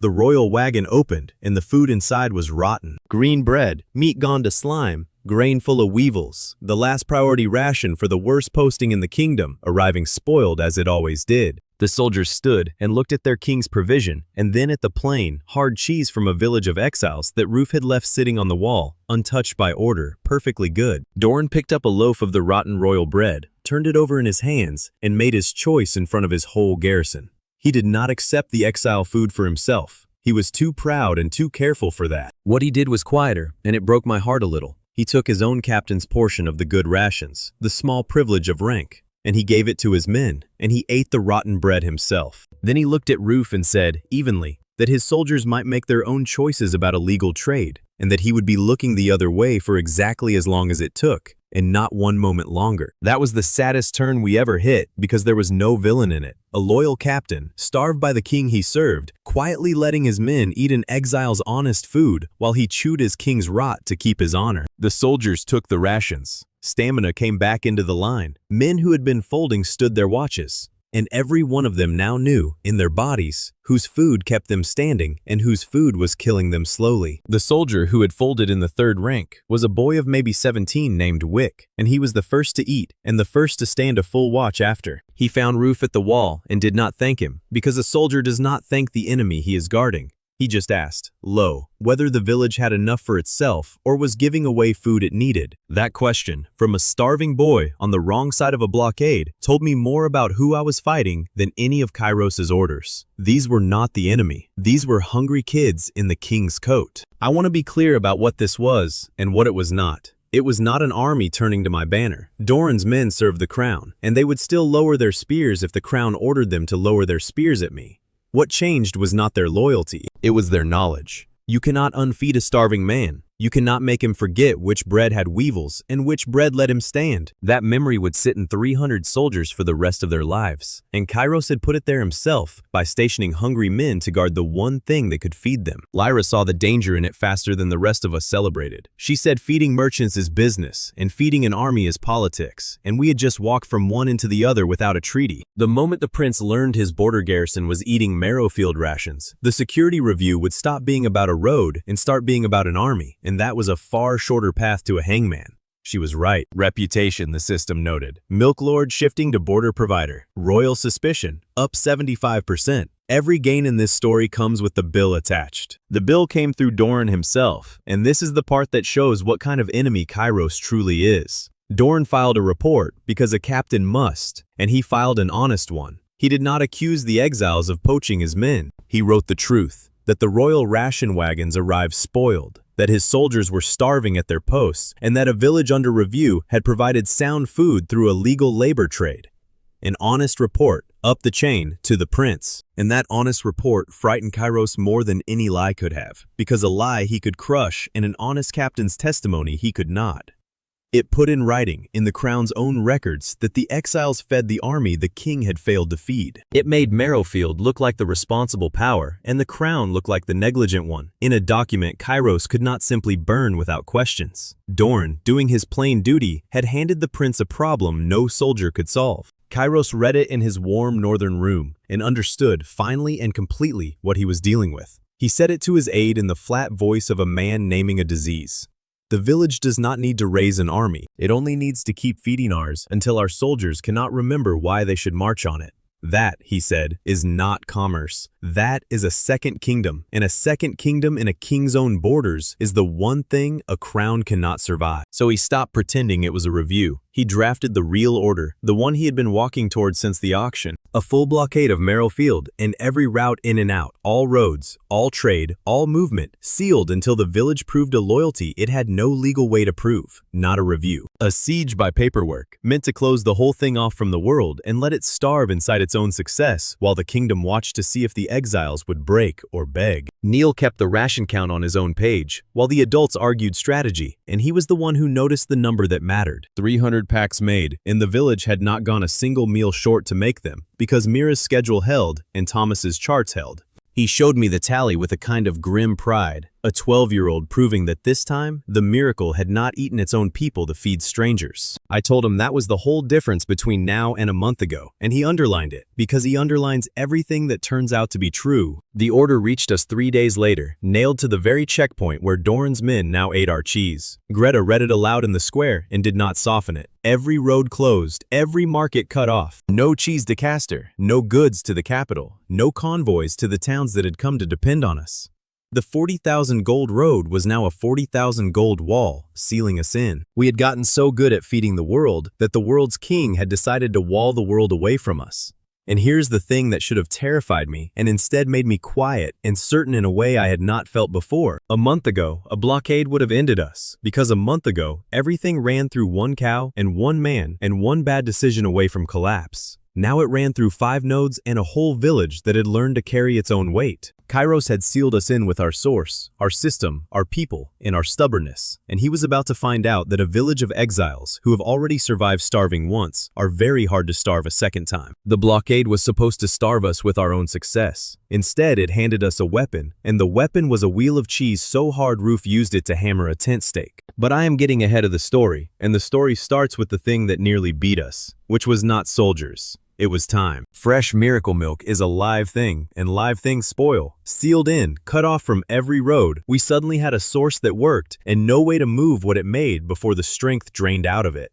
Storage days, the system read. 3 days, and a jar of cream was just cream. The blockade did not have to take our cow. It just had to wait for the clock the milk carried inside itself. Blockade efficiency, 100%. The commander Kairos posted to seal us. A stiff colonel named Frey, who had never lost a siege, was so confident he did not even fortify. He simply closed every road and settled in to watch a village choke on food it could not deliver.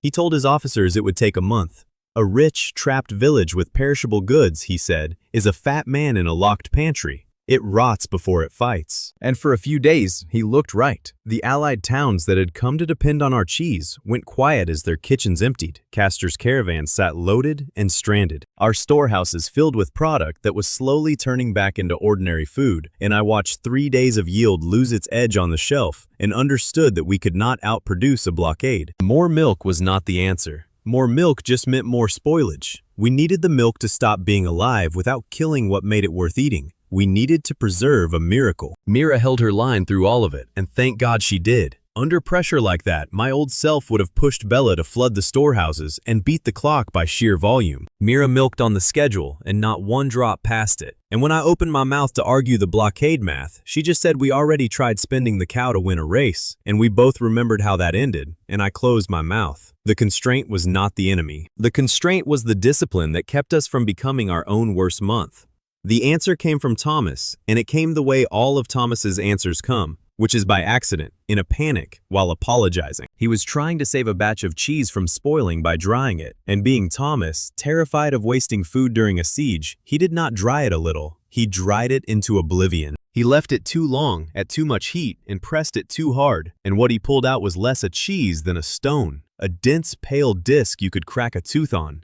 He was sure he had ruined a week of milk, and he came to confess it like a man expecting to be hanged. I was ready to be annoyed until Mira picked one up and tested it, because she tests everything. She scraped a curl off the edge, tasted it, went still, and tested it again. The milk's strength was not gone.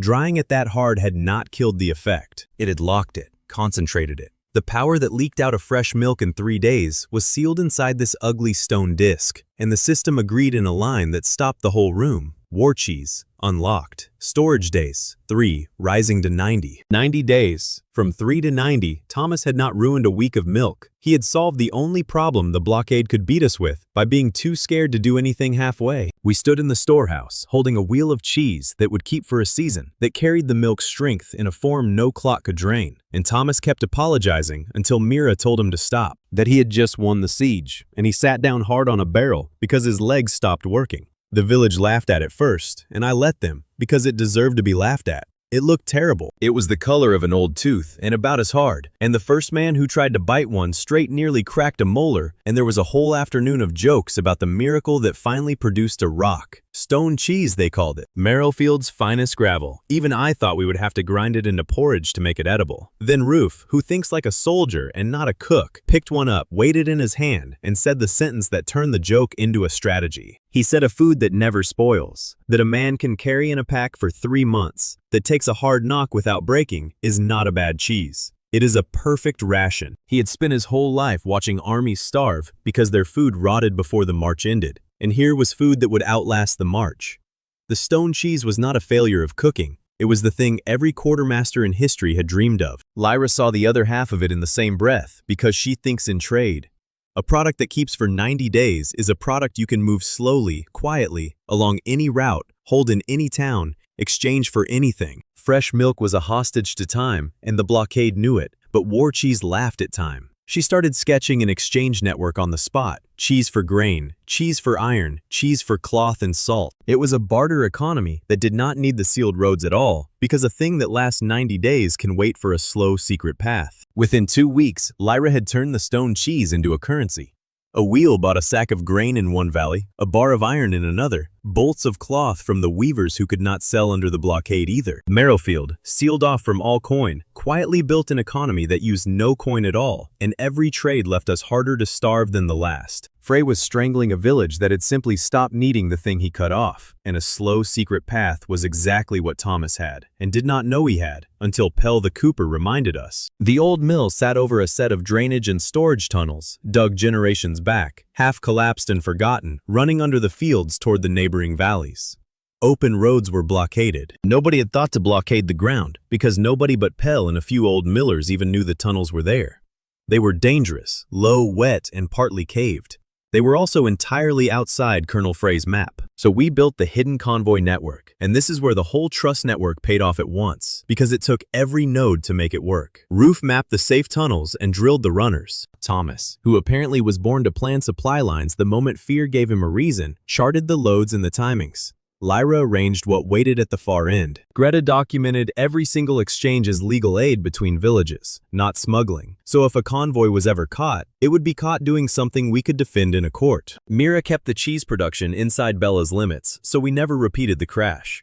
5 people. 1 artery under the ground. Getting the tunnels usable nearly killed 2 men before it fed anyone. The first section Pell reopened dropped a slab of the old roof the moment they cleared it, and Odo the roadman was under it by a hand's width when Roof yanked him back. After that, nobody romanticized the underground.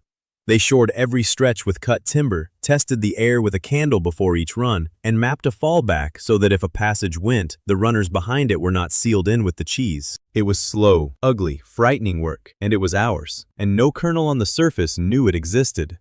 The first convoy went out at night, 12 runners with war cheese, down through Pell's tunnels and into the valley beyond the blockade, hidden convoys, 0 to 12. And on the far side, 3 towns that had gone dark under the siege lit their kitchens again, eating cheese that had passed under the very soldiers meant to starve them. Cities fed, 0 to 3. In one of those towns, a baker named Hesta, who had banked her last flour to feed her own children, reopened her oven with grain she had traded for a stack of stone cheese, and she sent word back through the tunnel that she did not care what the king called it. She called it bread. That message was worth more to me than the blockade numbers. A colonel counts roads, a baker counts loaves, and the loaves were winning. Blockade efficiency, 100%, dropping to 41. Frey had sealed every road in the kingdom, and we were feeding 3 cities through the dirt beneath his boots. The punchline on this one was a report, and it was beautiful. Frey, still certain, sent his fortnight update to Kairos, stating that Merrowfield was suffocating on schedule, its stores rotting, its allies cut off, capitulation expected within weeks. He wrote it the same week that the 3 towns behind his line held a market of Merrowfield cheese in their public squares. A colonel who had never lost a siege reported a victory that was already a lie, in ink, to a prince who would eventually learn it was a lie. And there is no worse thing to hand a man like Kairos than confident wrong information. Frey was not a stupid man, and stupid men do not worry, but this one had begun to. His scouts kept reporting the neighboring towns looked fed, healthy, calm, when by his own siege math, they should have been thin and desperate by now. he could not square it. He wrote his own line twice looking for the leak and found every road sealed exactly as ordered, which only deepened the wrongness because a perfectly sealed village should be dying and this one was humming. He wrote confident reports with a growing knot in his stomach, and a besieging commander who cannot explain why the trapped are not starving is a man already half beaten. I almost let myself enjoy it, and Bellaria pulled me back, the way she does, appearing for a moment in the barn, still thin, still spending herself carefully.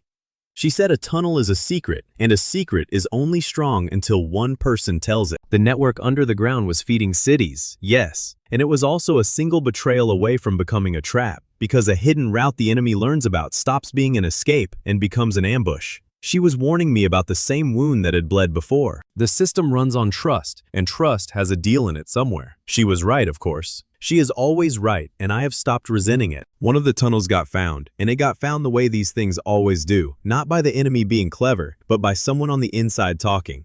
A runner boasted in the wrong town, or a debt-caught man sold a map. The details barely matter. What matters is that within a week, Frey knew there were tunnels, and that his perfect blockade had a floor as well as a wall, and that the exiles had been laughing at him underground for a month. That should have been the disaster, and instead, it became the thing that united all my enemies into one final trap. Frey could not easily fight in the tunnels. They were too narrow, and he did not know them all.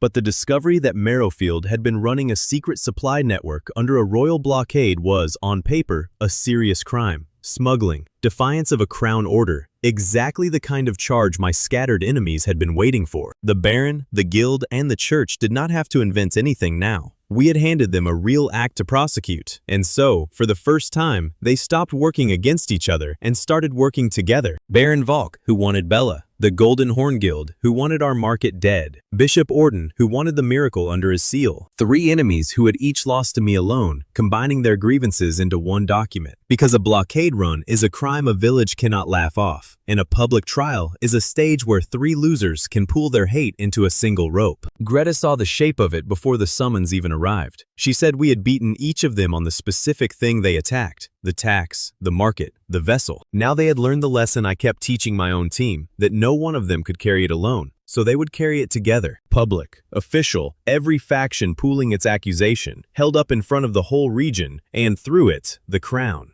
Not a raid we could survive with a trap, a courtroom, where the weapon is the story, and the story they had was true. We ran the blockade. The summons came under a joint seal, 3 crests crowded onto one page like the enemies could not agree who got the top, and Greta held it up in the square so everyone saw exactly who had lined up against us. Baron, Guild, Church, 1 accusation, 1 date, 1 courtroom in the regional seat.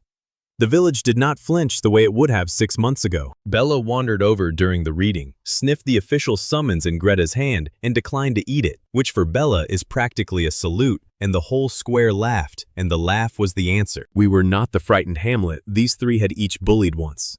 We were going to court. I looked around the storehouse at the wheels of war cheese stacked to the rafters, the thing that had saved us. It was also the very thing that had now handed my enemies their opening, and I felt the old grim familiarity of it settle over me again. Every single win in this story builds the next threat out of its own success. We had beaten the blockade with cheese, and the cheese had built us a trial. There was no version of getting stronger that did not also raise the ceiling. The only question left was whether the same trust network that fed 3 cities through the dirt could stand up in the open, in a court, in front of everyone, and survive being seen. They put me on trial in the regional seat, in a stone hall built to make ordinary people feel small, and the plan was simple and almost worked. 3 enemies, 1 story. A trash class herder, a strange village woman, and an old cow had tricked the whole kingdom, and now the honest lords of the land would set it right. All they had to do was make the room believe that shape. The gallery was not the crowd Halvard expected. Half of it was Marrowfield, come on foot through the one road the crown had reopened for the trial, and half was strangers who had heard the name and wanted to see the herder who fed cities under a blockade. Roof stood at the back with the militia, unarmed by order, watching the doors out of pure habit. It was the first time the village had ever been in a great hall on purpose instead of being thrown out of one. The accuser was a crown-appointed prosecutor named Halvard, and he was good, which I respected and hated in equal measure. He did not rant. He built a frame, calm and tidy, 3 charges stacked so each one propped up the next. Heresy, for an unlicensed miracle the church never blessed. Monopoly and fraud, for wealth the guild swore was stolen from honest trade. And sedition, for running a royal blockade, which, unlike the others, was simply true. That was the danger, and I felt it the moment he laid it out. The first 2 charges were lies I could break. The third was a fact. We had run the blockade. We had fed 3 cities through tunnels under a royal order. Halvard's whole strategy was to chain the true crime to the false ones, so that when the room accepted the sedition, it swallowed the heresy and the fraud with it. Guilt by proximity. It is an old trick, and it works because it feels like reason. He went after Mira first, and that told me exactly how afraid the other side was of her. He did not call her a milkmaid. He called her a witch. He said a woman who could make milk glow gold and sour in an honest man's cup and heal the dying was not performing a village craft. She was practicing something the church had every right to burn. He painted her as the dark sinner of it, the unnatural thing, because a frightened room convicts a witch faster than it convicts a cow. And Mira did the thing that broke his opening before he finished it. She did not shrink behind me, did not let me stand in front of her, did not play the meek victim the frame needed. She walked to the front of the hall on her own, stood beside Bella where the whole room could see her, and said, plainly, that she was Bella's milk-keeper, that she milked a cow by consent and stabilized the result with herbs any midwife knew, and that if doing honest work in the open was witchcraft, then the prosecutor should arrest every woman who had ever kept a hearth. She was not defiant. She was ordinary on purpose, and ordinary is the one thing a witch is not allowed to be. Halvard adjusted because he was good and pivoted to the cow. Bella, he argued, was a dangerous sacred asset, an unregulated source of power that no single village should control, that by rights belonged under the crown or the church for the safety of all. He wanted her declared property of the realm, the miracle nationalized, and me left holding an empty barn. It was, I will admit, the most reasonable thing he said all day, and reasonable is harder to fight than cruel. Bella responded to being called a dangerous sacred asset by lying down in the middle of the hall and beginning to chew, slowly, with the deep indifference of an animal who has never once in her life understood why men shout. The gallery laughed. Halvard's dangerous asset was a tired old cow taking a nap on the courtroom floor, and every laugh chipped at the frame, because you cannot keep a room frightened of a creature that is visibly bored of the whole proceeding. Bella is the worst witness for the prosecution ever born, precisely because she does not perform. But laughter is not a verdict, and Halvard had the sedition charge in his pocket the whole time, waiting. He brought it out and it landed hard. He read the blockade order, read the crown seal, and then produced testimony that Merrowfield had knowingly run goods under it. He did not have to lie. He put the true crime in the center of the room and let it do the work. And I watched the gallery's laughter cool into something more careful. Because feeding cities is a lovely thing right up until a king's law calls it treason. Then Halvard made the move that was supposed to seal it, and it was the same move every one of my enemies had made before losing. The move that reveals a man who thinks poor people do not count. He said the defense would produce peasants, beggars, and cripples to speak for the accused, and he asked the court to disregard them in advance. The word of an exile village, he said, the word of the fed, is worth nothing, because the fed will say anything for the hand that feeds them. He wanted the witnesses ruled worthless before they spoke, and that is exactly where he lost, because Greta had built for this day for months without telling me it was a weapon. She rose, and she did not argue that the poor were trustworthy, which would have played his game. She produced the ledger. Every person the system had ever saved, healed, awakened, or fed, registered, dated, witnessed, cross-signed. Not a crowd of grateful beggars, a record. 87 named individuals, each one a documented case. Each one a fact the court could not wave away because Greta had made them legally into evidence, not sentiment. Witnesses. The system read, 0 to 87 registered, and then they came in, one at a time, and this was the part Halvard could not survive. Because a frame is a story, and every witness was a fact, and facts do not care about your story. I had wanted Bellaria there for this, the avatar herself standing in the hall to end all argument. And she could not come. She was too spent, still recovering from showing herself at the barn, and she told me the night before, quietly, that this trial was not hers to win. She said the whole point of the trust network was that the miracle should not need a goddess to defend it, that ordinary people carrying their own testimony was the actual cheat, and that if I still needed her to appear, then I had not learned anything. So she stayed home, weak in the straw, and let the humans do it, and the humans did it. Sister Ada came first, the nun who had been dying of a closed chest until Mira milked Bella into a plain wooden pail. She was a woman of the church, testifying against the church's own prosecutor, and when Halvard tried to remind her of her vows, she said her vows were to God, not to the bishop's convenience. She had been unable to breathe, and now she could, and no seal on a golden vessel had done it. A village girl in a cow hat. The heresy charge cracked down the middle. You cannot burn a miracle for being unlicensed, while the licensed church's own nun testifies it saved her life. Then came the awakened craftsmen, and they broke the monopoly charge with their hands. Marn the smith, who class milk had turned into a pastry smith, brought a loaf of his shield-hard bread and set it on the evidence table, and it dented the wood. Pell, the master cooper, described building the roadbed in the tunnels. These were men the Academy had called worthless, standing in a royal hall, demonstrably skilled. Halvard's claim that the village produced nothing of value, only tricks, died in front of a dented table and a loaf of bread you could stop an axe with. Then the soldiers, and this was the one that frightened the crown side into silence. Wick, the boy who had folded in the blockade line, came and told the court plainly that the king's ration wagons arrived rotten, that he had been starving at his post, and that the accused village had fed him and his fellows honest food through a legal labor trade while their own crown let them wither. He was a serving soldier, testifying that the exiles fed the army the king failed to feed.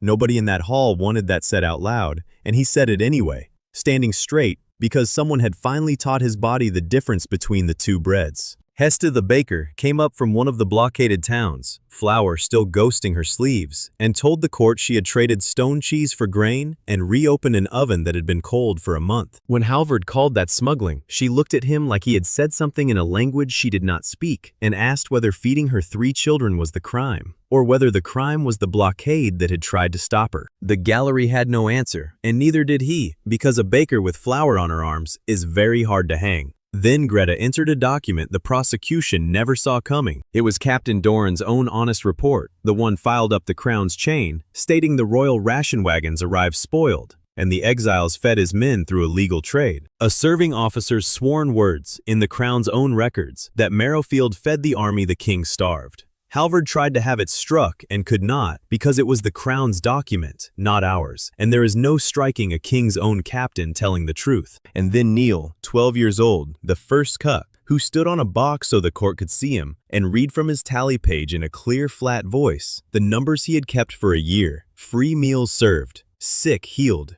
children fed. He did not weep, and he did not plead. He read numbers the way I taught him, and a room full of lords went quiet in front of a child reciting arithmetic, because there is no cross-examining a boy who only brought sums. Between witnesses, Greta and Lyra worked the evidence like a pair of surgeons. Lyra produced the forged contract from the audit, the same one Vel had thrown out, and showed the court it had resurfaced in the prosecution's file, tying the fraud charge to a document already proven fake and quietly implicating the Baron who kept recycling it. Greta laid the blockade run inside the Free First Feeding Act, arguing that feeding starving cities was not sedition, but the exact charitable duty the crown's own law protected, that we had broken a road order to keep an older, higher law. She did not deny the act. She reframed the crime as a mercy the law already permitted.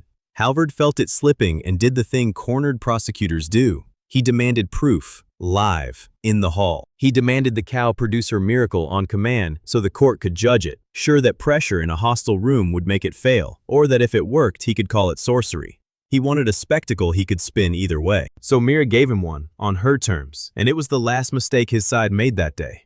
She milked Bella, small and clean, into a plain pail right there on the floor of the court. The gold came, thin and steady, and the room leaned in. And then Halvard, triumphant, demanded the first cup for himself, to prove it was ordinary, to drink the miracle and show it was a trick.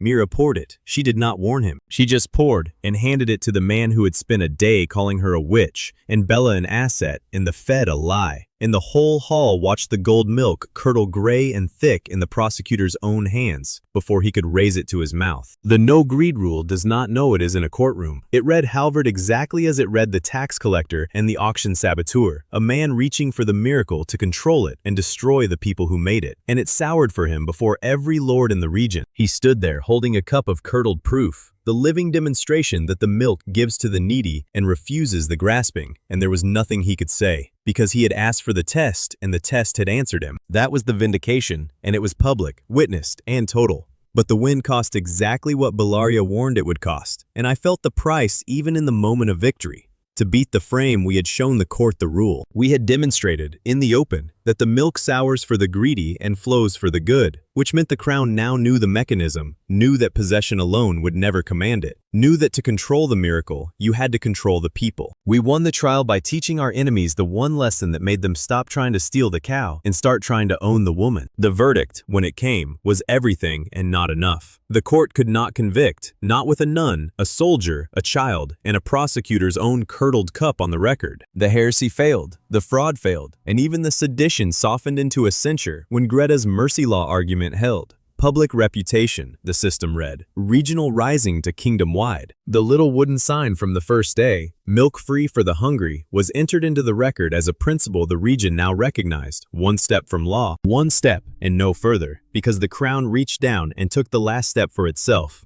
As the court moved to close, a royal messenger rose, and he did not argue the verdict. He elevated it. By the authority of the king, the matter of the marrow miracle, its cow, its milk keeper, and its free feeding claim, was too significant for a regional court and would be decided by the crown directly. Aiden Marrow, the cow Bella, and the woman Mira were summoned to the palace, to the presence of King Adrian III himself. Halvard had lost, and it did not matter, because he was never the real enemy, only the tool that measured how strong we had become. The Baron sat in the gallery, watching his last coalition dissolve, his narrative gone, his allies scattered, having thrown everything into this trial and come out with nothing but proof the exiles could not be beaten in a courtroom full of the people they had saved. And above all of it, unseen, Kairos and his king had watched too, and had learned precisely what I feared they would learn. Force fails, law fails. The milk cannot be seized, so the crown would try the last thing left, the thing that had not been tried. They would not fight the miracle, they would invite it in, put a title in front of it, and a golden cage behind the title, and see if the exile who could not be beaten by an enemy could be beaten by an offer. I walked out of that hall a free man, with a kingdom-wide name and a summons to a palace, knowing that every hard wind behind me had only cleared the way to the one room I did not know how to fight. It was the one room where they smile at you and hand you everything you ever wanted in exchange for the two living things you swore to protect. The palace was the most dangerous place I had ever walked into, and there was not a single weapon in the room. Just marble and gold and a king who smiled, and an offer so good it took me a full day to understand it was the deadliest attack anyone had ever made on me. They let us in across a floor so polished I could see Bella's legs reflected in it,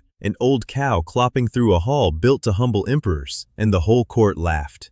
Not cruelly, worse than cruelly, delightedly, the way you laugh at a dog in a crown. Look at the exile and his sacred cow. Look what the peasants worship.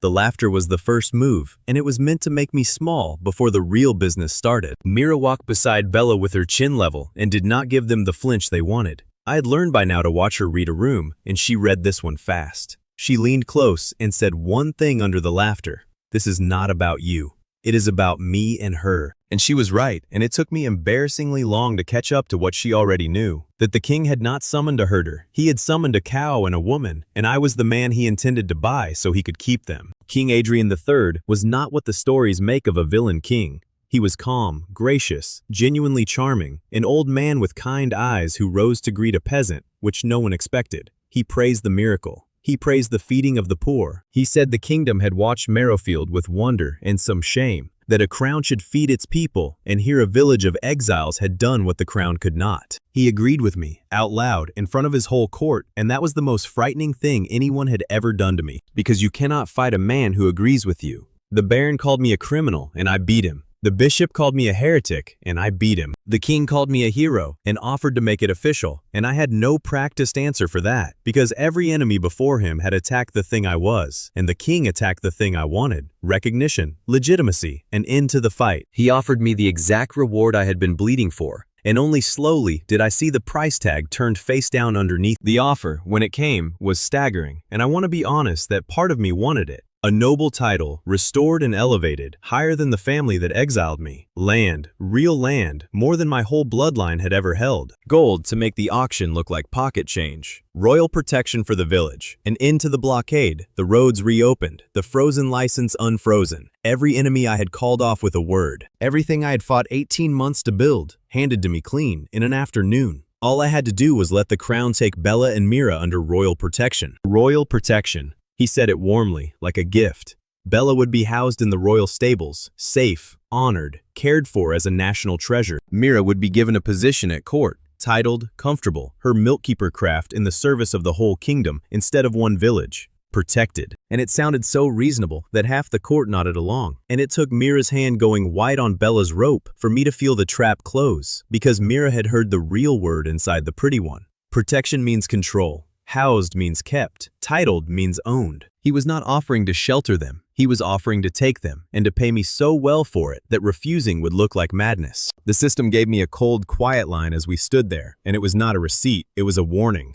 Palace compatibility, 0%. The whole environment, the marble, the crown, the offer, registered as what Bellaria had once called a coercion setting, a place built to own rather than to feed. And under it, plainly, royal offer, title and land and gold. The system was not tempting me. It was showing me the two numbers side by side, the price and the poison, and letting me choose. Bella chose first, and she chose the way she always does, without a shred of respect for the occasion. A servant brought out a bucket for her, and it was gold. Of course it was gold, gleaming and jeweled and worth more than my old village entire. They set it before the sacred cow as an honor. Bella looked at the golden bucket.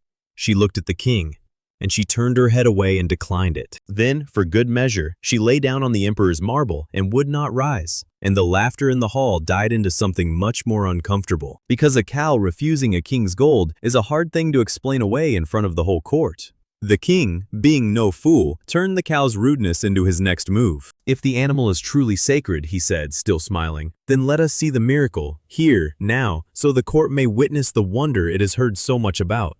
He was not asking to admire it. He was testing whether the milk would perform on royal command, in a royal vessel, for the crown. If it did, he could argue the miracle served the throne. If it did not, he could call the whole thing a fraud after all. Either way, he learned what he needed. So the golden vessel was brought, blessed by his own mages, and Mira was invited to milk Bella into the crown's gold in front of everyone. Mira looked at me, and this was the one moment the whole palace turned on, and I did the thing the last 18 months had finally taught me. I did not decide for her. I did not calculate the political value and instruct her. I looked back and left it hers, because her consent was not mine to spend, and that was the entire lesson. The one Bella nearly died teaching me. Mira turned to the king and said she would try, because refusing outright would have been the excuse he wanted, but that the milk answers to need and to willingness, not to gold, and that she could not promise the crown a thing that was never hers to promise. She knelt and she milked, and nothing came. Bella was calm, Mira's hands were sure, the herbs were on the rim, and the golden vessel stayed empty, not a drop.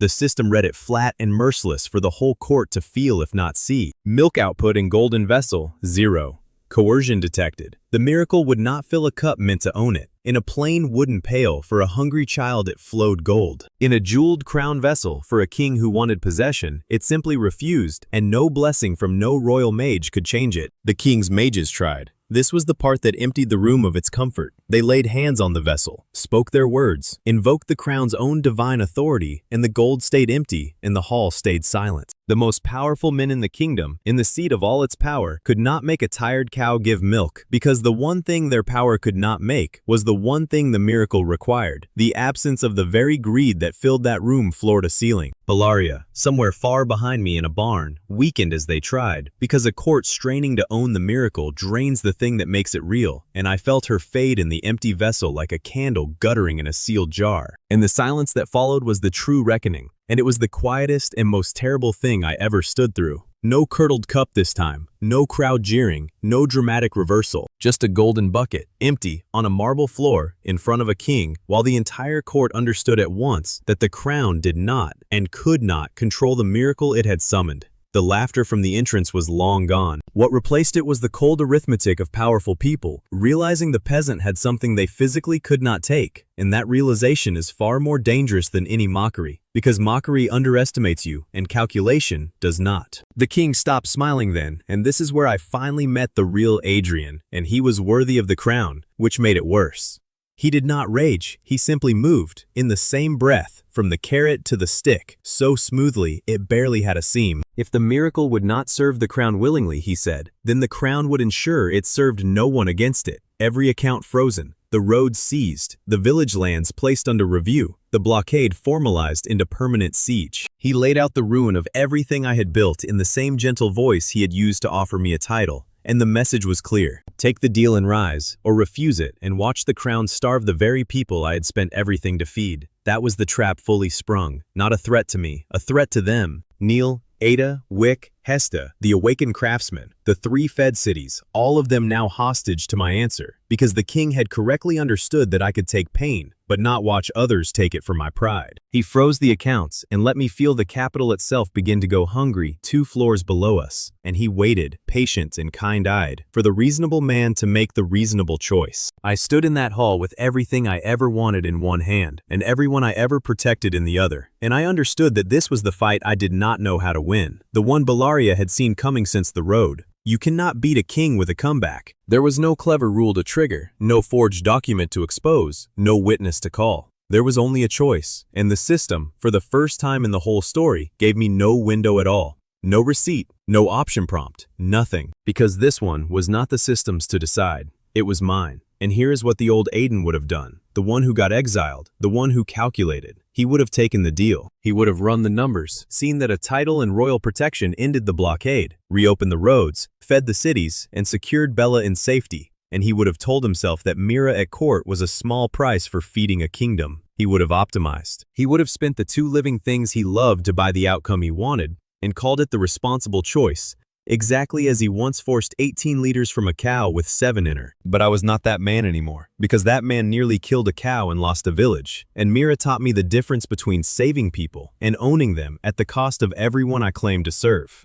So I looked at the king and I refused, not with a speech. I just said no. I said the milk is free for the hungry and cannot be owned, that Mira is a person and not a term in a contract, that Bella belongs to no crown, and that I would not trade 2 living souls for a title, not to a king, not to save myself, not even to feed a city, because a kingdom you feed by owning the woman who feeds it is not saved. It is just a nicer cage. The court could not process it. A herder, in exile, a peasant who had climbed from nothing, standing on the emperor's marble, refusing a king to his face, giving up a title, land, gold, and safety for a cow and a village girl. They had no frame for it. In their world, men clawed toward the crown their whole lives. And here was one walking away from it. And Mira stood beside me, with tears she would not let fall, because she had just heard, in front of the whole kingdom, a man refuse everything he ever wanted, rather than let her be part of a bargain. That was worth more than any milk. That was the real thing the palace could never manufacture. Kairos was in the hall the whole time, standing at the king's shoulder, and he was the only man in the room who was not surprised. He had watched me dodge the audit, and the auction, and the blockade, and he had told his king exactly how this would go. And it went that way, and being right gave him no pleasure. When the vessel came up empty, he did not gasp with the court. He just wrote something down, the way Vel wrote things down. Because Kairos understood before anyone that an offer we refused was more dangerous to the crown than a crime we committed. A criminal you can hang. A man who turns down a king in front of the court becomes a story. And stories are the one thing a prince cannot blockade. Adrian looked at me for a long moment, and I will give him this. There was something almost like respect in it, the recognition of one stubborn man for another. Then he made good on the stick, calmly, because kings do not bluff. Accounts frozen, road suspended, lands under seizure. And the last line he delivered himself, quiet and final. The capital's supply, he noted, ran through my network, and my network was now cut off by his order, and the great city outside these walls had perhaps 1 day of food left in its markets before the poor districts went hungry. He was betting that when the capital starved, the people would blame the exile who refused the king, and not the king who froze the food. He sent us away without a verdict, which was itself the verdict. Go home, herder, to your blockade and your frozen accounts and your one tired cow, and watch my capital starve for a day and see whether your principles still taste so noble when the hungry are at your own door instead of the king's. He was giving me 1 day for the reality of a starving city to break my resolve and bring me crawling back to sign. It was, I admit, a very good plan, built on the correct belief that I could not stand to watch people go hungry. He was right that I could not stand it. He was wrong about what I would do about it. Adrian thought the only way to feed his capital was through the crown or through my surrender. He had forgotten the thing every one of my enemies forgot right before they lost. My network was never a road or an account he could freeze. It was people, thousands of them now, and war cheese that kept 90 days, and tunnels he did not know, and a free feeding principle a whole region already recognized, and a woman and a cow that no cage could command. He gave me 1 day to break. I intended to use it to feed his capital out from under him and let the city itself decide who its true provider had been all along. The king gave me 1 day to break. He was so sure that a starving capital would send me crawling back to sign that he never considered the other thing a starving capital could do, which is find out for itself who had been feeding it all along.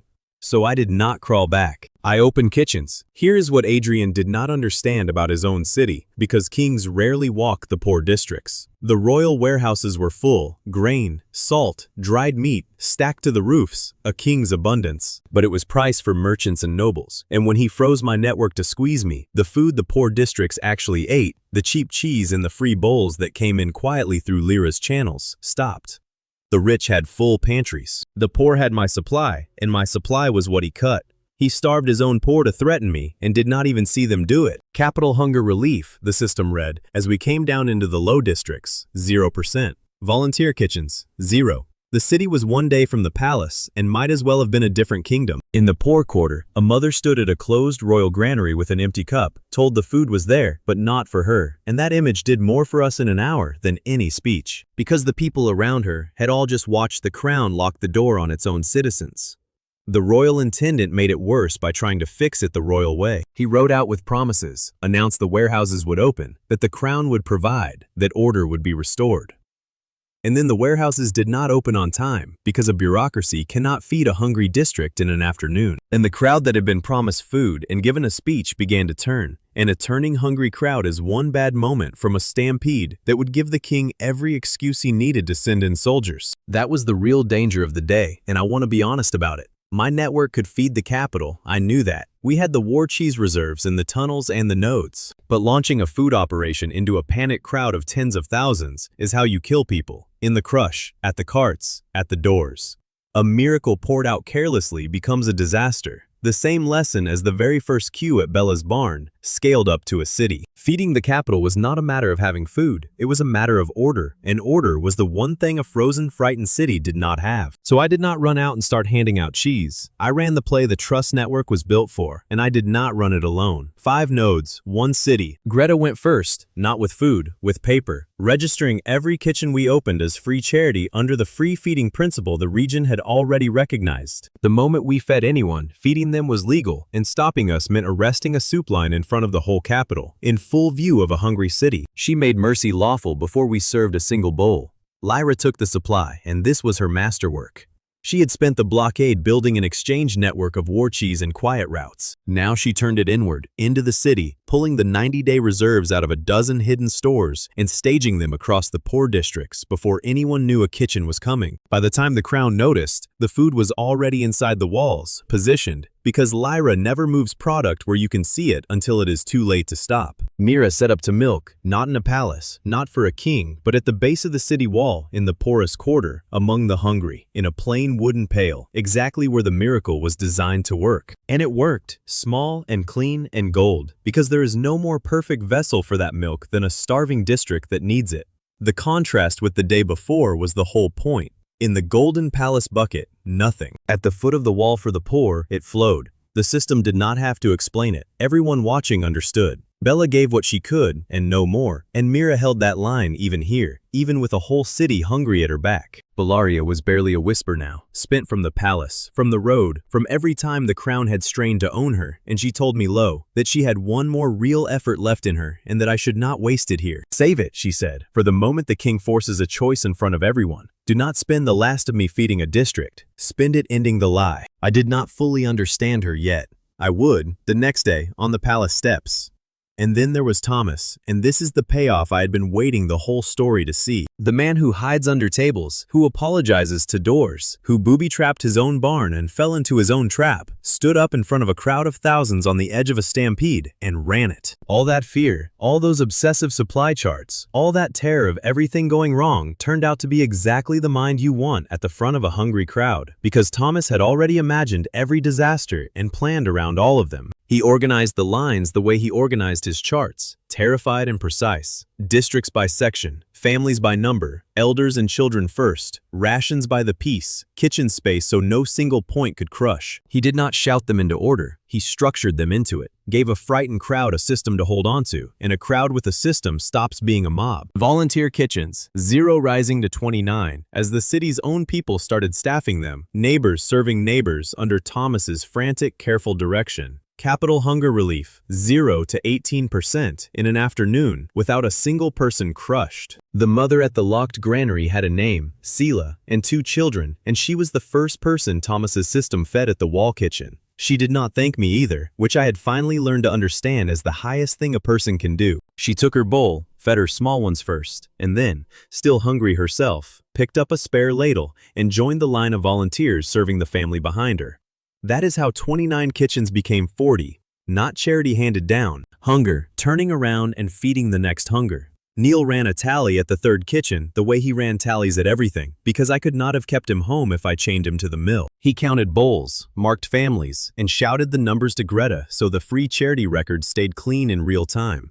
A 12-year-old keeping a capital soup kitchen legal with a stub of chalk. When a nobleman's steward tried to argue a kitchen was unlicensed, Neil showed him the tally and the tag and told him to take it up with the law, and the steward, out-argued by a child, went away. The volunteers were the thing that turned it from our operation into the cities, and that was Balaria's trust network, working at a scale I had never imagined. We did not have the hands to feed a capital. We did not need them. We brought the food, the order, and the legal shield, and the city's own poor picked up the ladles. Because a free kitchen run by your neighbors is a thing people rush to help, not to loot. 29 kitchens, then more, staffed by volunteers who had been hungry an hour before and were now feeding the line behind them. War cheese reserves, deployed. The city was feeding itself. Through us, and every bowl was a vote about who its real provider had been. The royal intendant stood at his still-locked warehouse and watched an exile feed the district his own crown had failed, and he did the math that every one of my enemies eventually does. His full warehouses were making the crown look worse by the minute, because abundance behind a locked door next to a working soup line is not power, it is an accusation. He sent word up to the palace that the situation was, in his careful phrase, deteriorating in the crown's favor to no one, which is a courtier's way of saying the peasant is winning and everyone can see it. Reputation, the system read as the afternoon went on, Milk Lord rising to people's provider. Not a title the king gave me, a title the city gave me, with its mouth full, and there is no royal seal that outranks 100,000 people deciding for themselves who feeds them.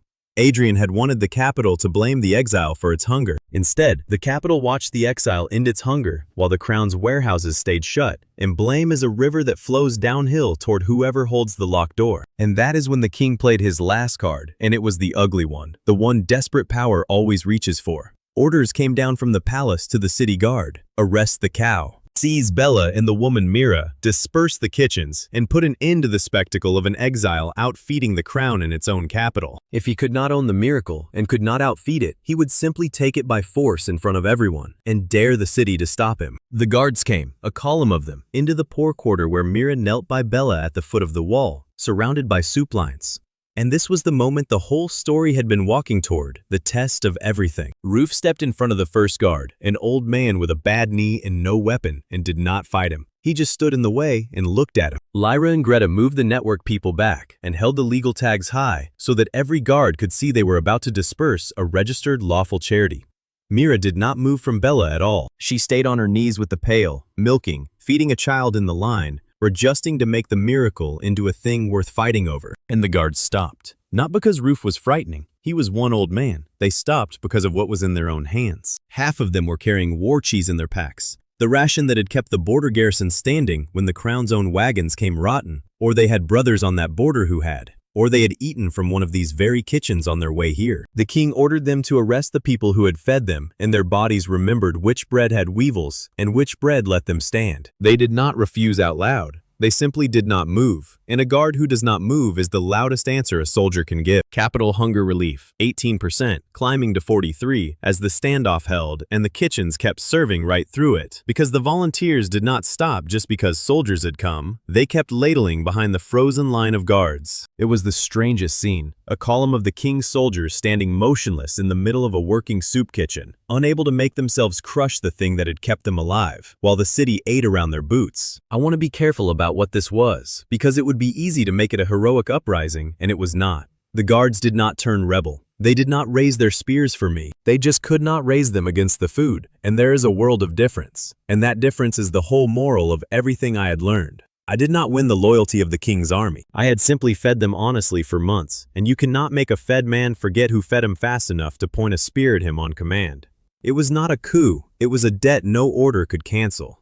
One of the frozen guards was Wick's older brother. I did not know it until later, but the boy from the blockade line had a brother in the Capitol Guard, and that brother had gotten letters all through the siege about the rotten royal wagons and the exile cheese that kept his little brother standing on the wall. When the order came to arrest the woman with the pail, he was near the front of the column, and he looked at Mira feeding a child, and he thought about his brother alive at the border because of food from this same cow, and his spear stayed down. Multiply that by a column, and you have why an army does not always do what a king says.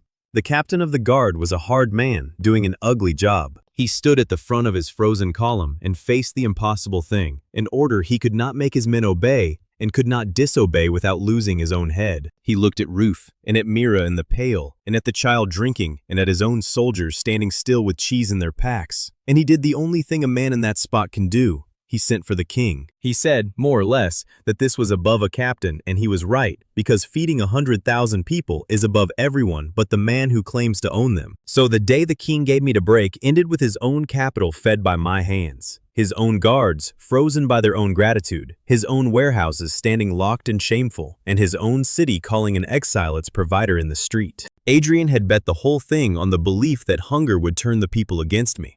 He had been so certain that a starving city was a weapon he could point at my conscience. He never once considered that the people, given a clear look at who fed them and who locked the door, might simply choose, and that a king who has to ask his soldiers to arrest a soup kitchen has already lost the only vote that has ever really mattered. And Adrian, being a real king and not a stupid one, understood that too, which is why he did not send a harsher order. He came himself. Word ran ahead of him through the districts. The king is coming down. The king is coming to the wall. And the crowd did not scatter, it gathered, because they wanted to see it. The old man in the crown walked down out of his palace into the poorest quarter of his own city, to a soup line at the foot of the wall, to face the exile, and the cow, and the woman, in front of everyone, because he had one card left, and it was the boldest one. If the milk would not serve him in private, he would demand it in public. Milk her for me, herder. Here, now, in front of them all. And let the whole city watch the miracle finally kneel to its king. The king demanded the miracle kneel to him in front of the whole capital, and the miracle did kneel, just not to him.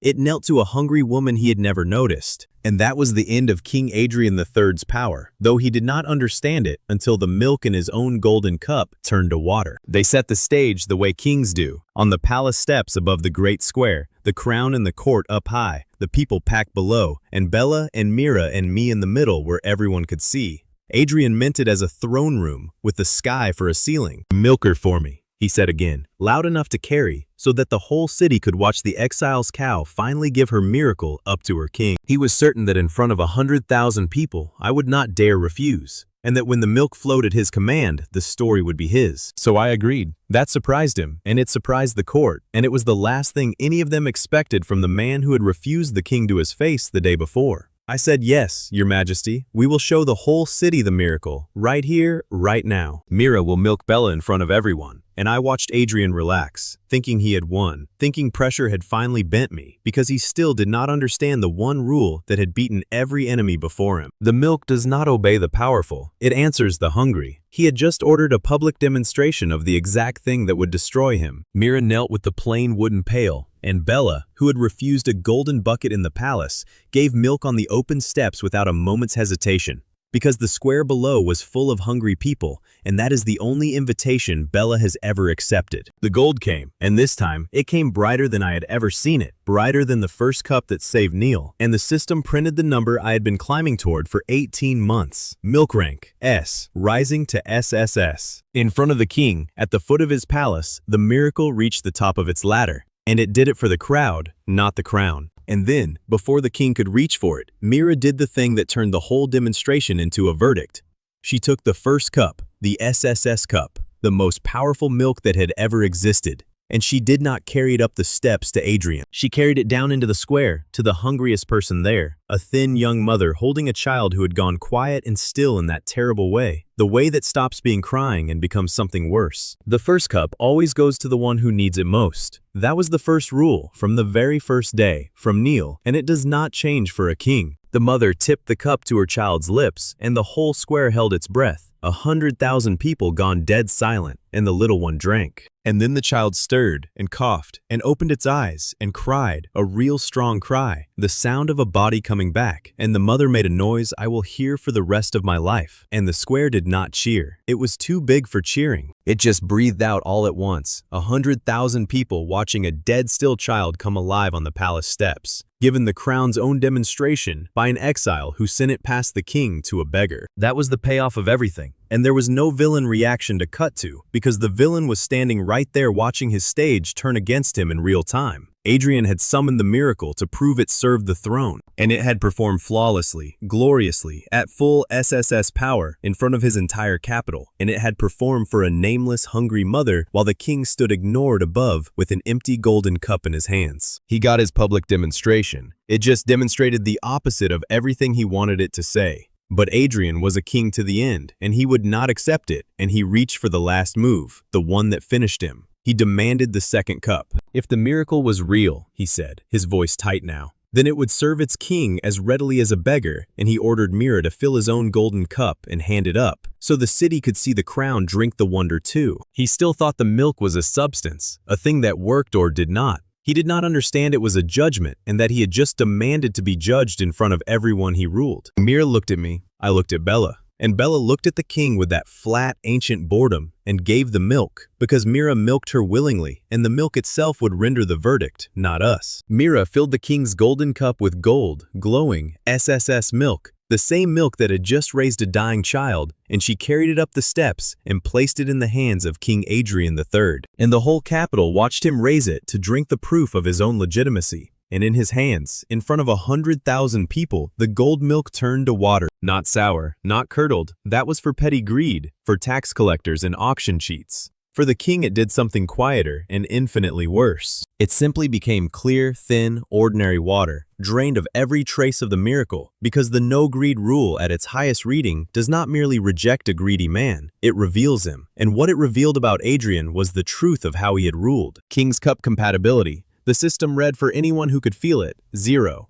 The man who had made his capital hungry to use hunger as a weapon against me could not be given the milk that heals hunger, because the miracle does not serve the one who manufactures need. Bellaria spent her last strength to say it out loud, so no one could pretend to misunderstand. She appeared beside Bella one final time, thin as morning mist, barely holding her shape, and she spoke in a voice that carried across the whole silent square. The milk does not serve the hand that makes the hunger. It never has. A king who fills his warehouses and locks the door, who starves a city to bend one man, who would own the source instead of feeding the people, that king holds water. And he will always hold water, because the miracle knows the difference between feeding and ruling, even when the crown does not. Then she looked at Adrian, not with hate, with something almost like pity, and she faded, and I felt her go quiet in a way that frightened me. And while the king stood there, holding his cup of water, Greta stepped forward and finished him with numbers, which is the only weapon that ever truly worked on a man like this. She read out the accounts, plainly, for the court and the crowd. The annual value of the feeding network, the roads, the cheese, the exchange, the awakened production, the fed cities, and set beside it the value of the royal treasury, and the village of exiles was worth more. A hamlet the crown had thrown its garbage into 18 months ago now moved more real wealth through more real hands than the king's own treasury, legally, in the open, in a ledger no auditor could break. Lyra laid the trade contracts of a dozen cities on the steps. Ruth laid down the letters from the border soldiers, the honest reports and the quiet thanks, the record of an army the crown starved and an exile fed. Castor the merchant stood as witness that half the kingdom's commerce now depended on a road the crown had tried to seize. Piece by piece, my team laid the whole inventory of 18 months at the king's feet, and it added up to a single fact that Adrian could no longer deny in front of his own city. He did not rule the most powerful thing in his kingdom. He never had. He had exiled it, mocked it, taxed it, blockaded it, and tried to buy it, and it had grown past him at every turn. And now it stood in his square with a cup of water in his hand, and a living child in the crowd, and everyone could see. Adrian could have ordered the arrest anyway. He still had the guards, on paper.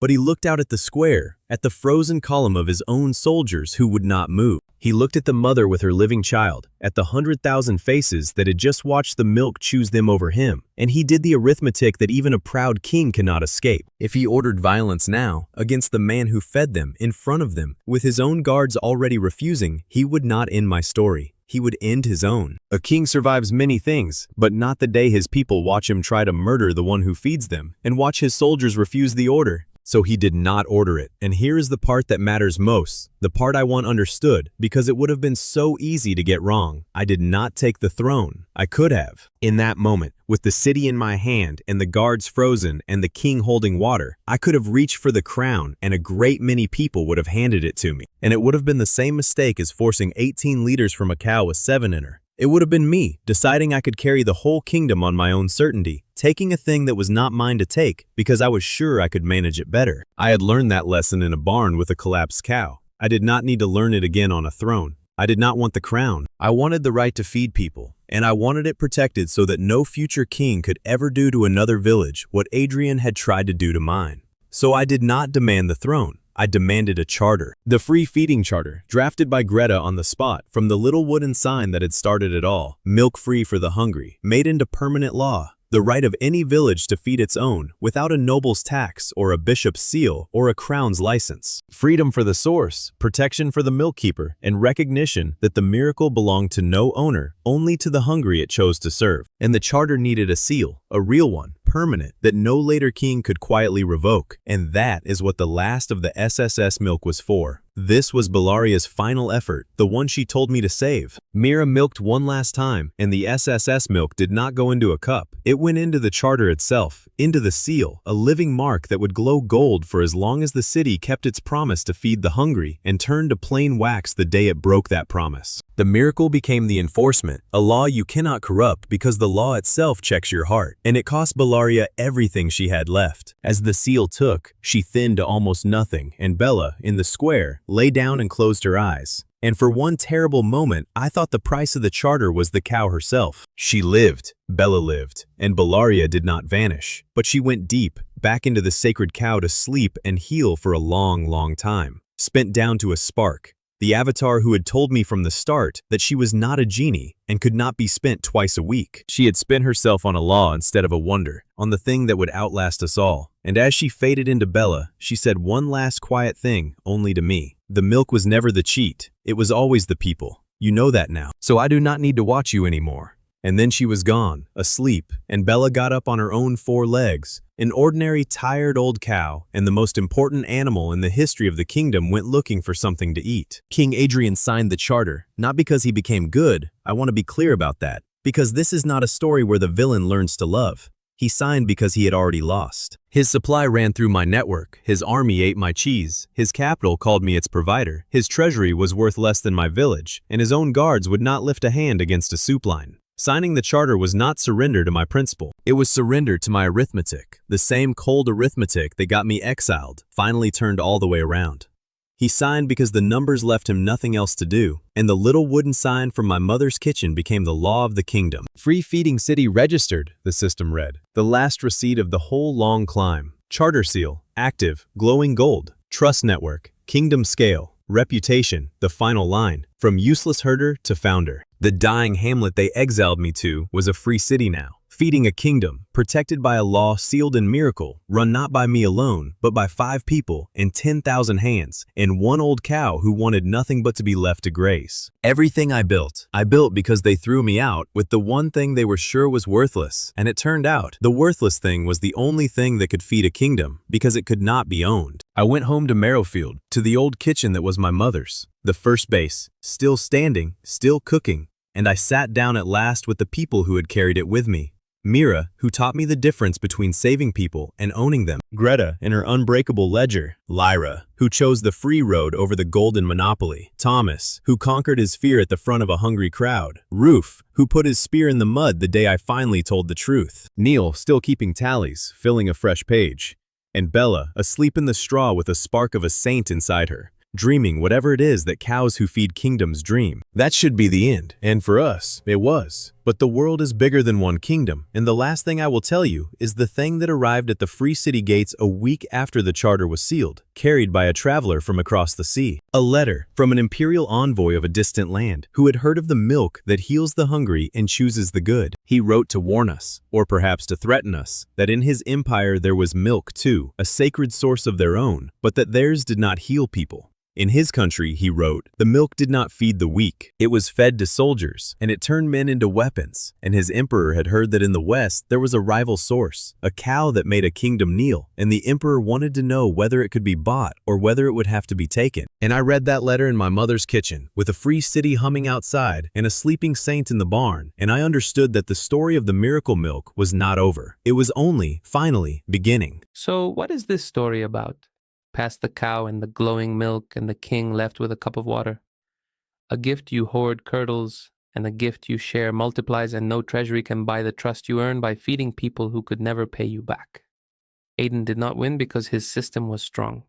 He won because he learned that owning the machine is not the same as being the machine, and that the people beside you are partners to protect, not resources to spend. Real wealth is not what you lock in a vault, it is who stands in your square when the powerful come to take what you built.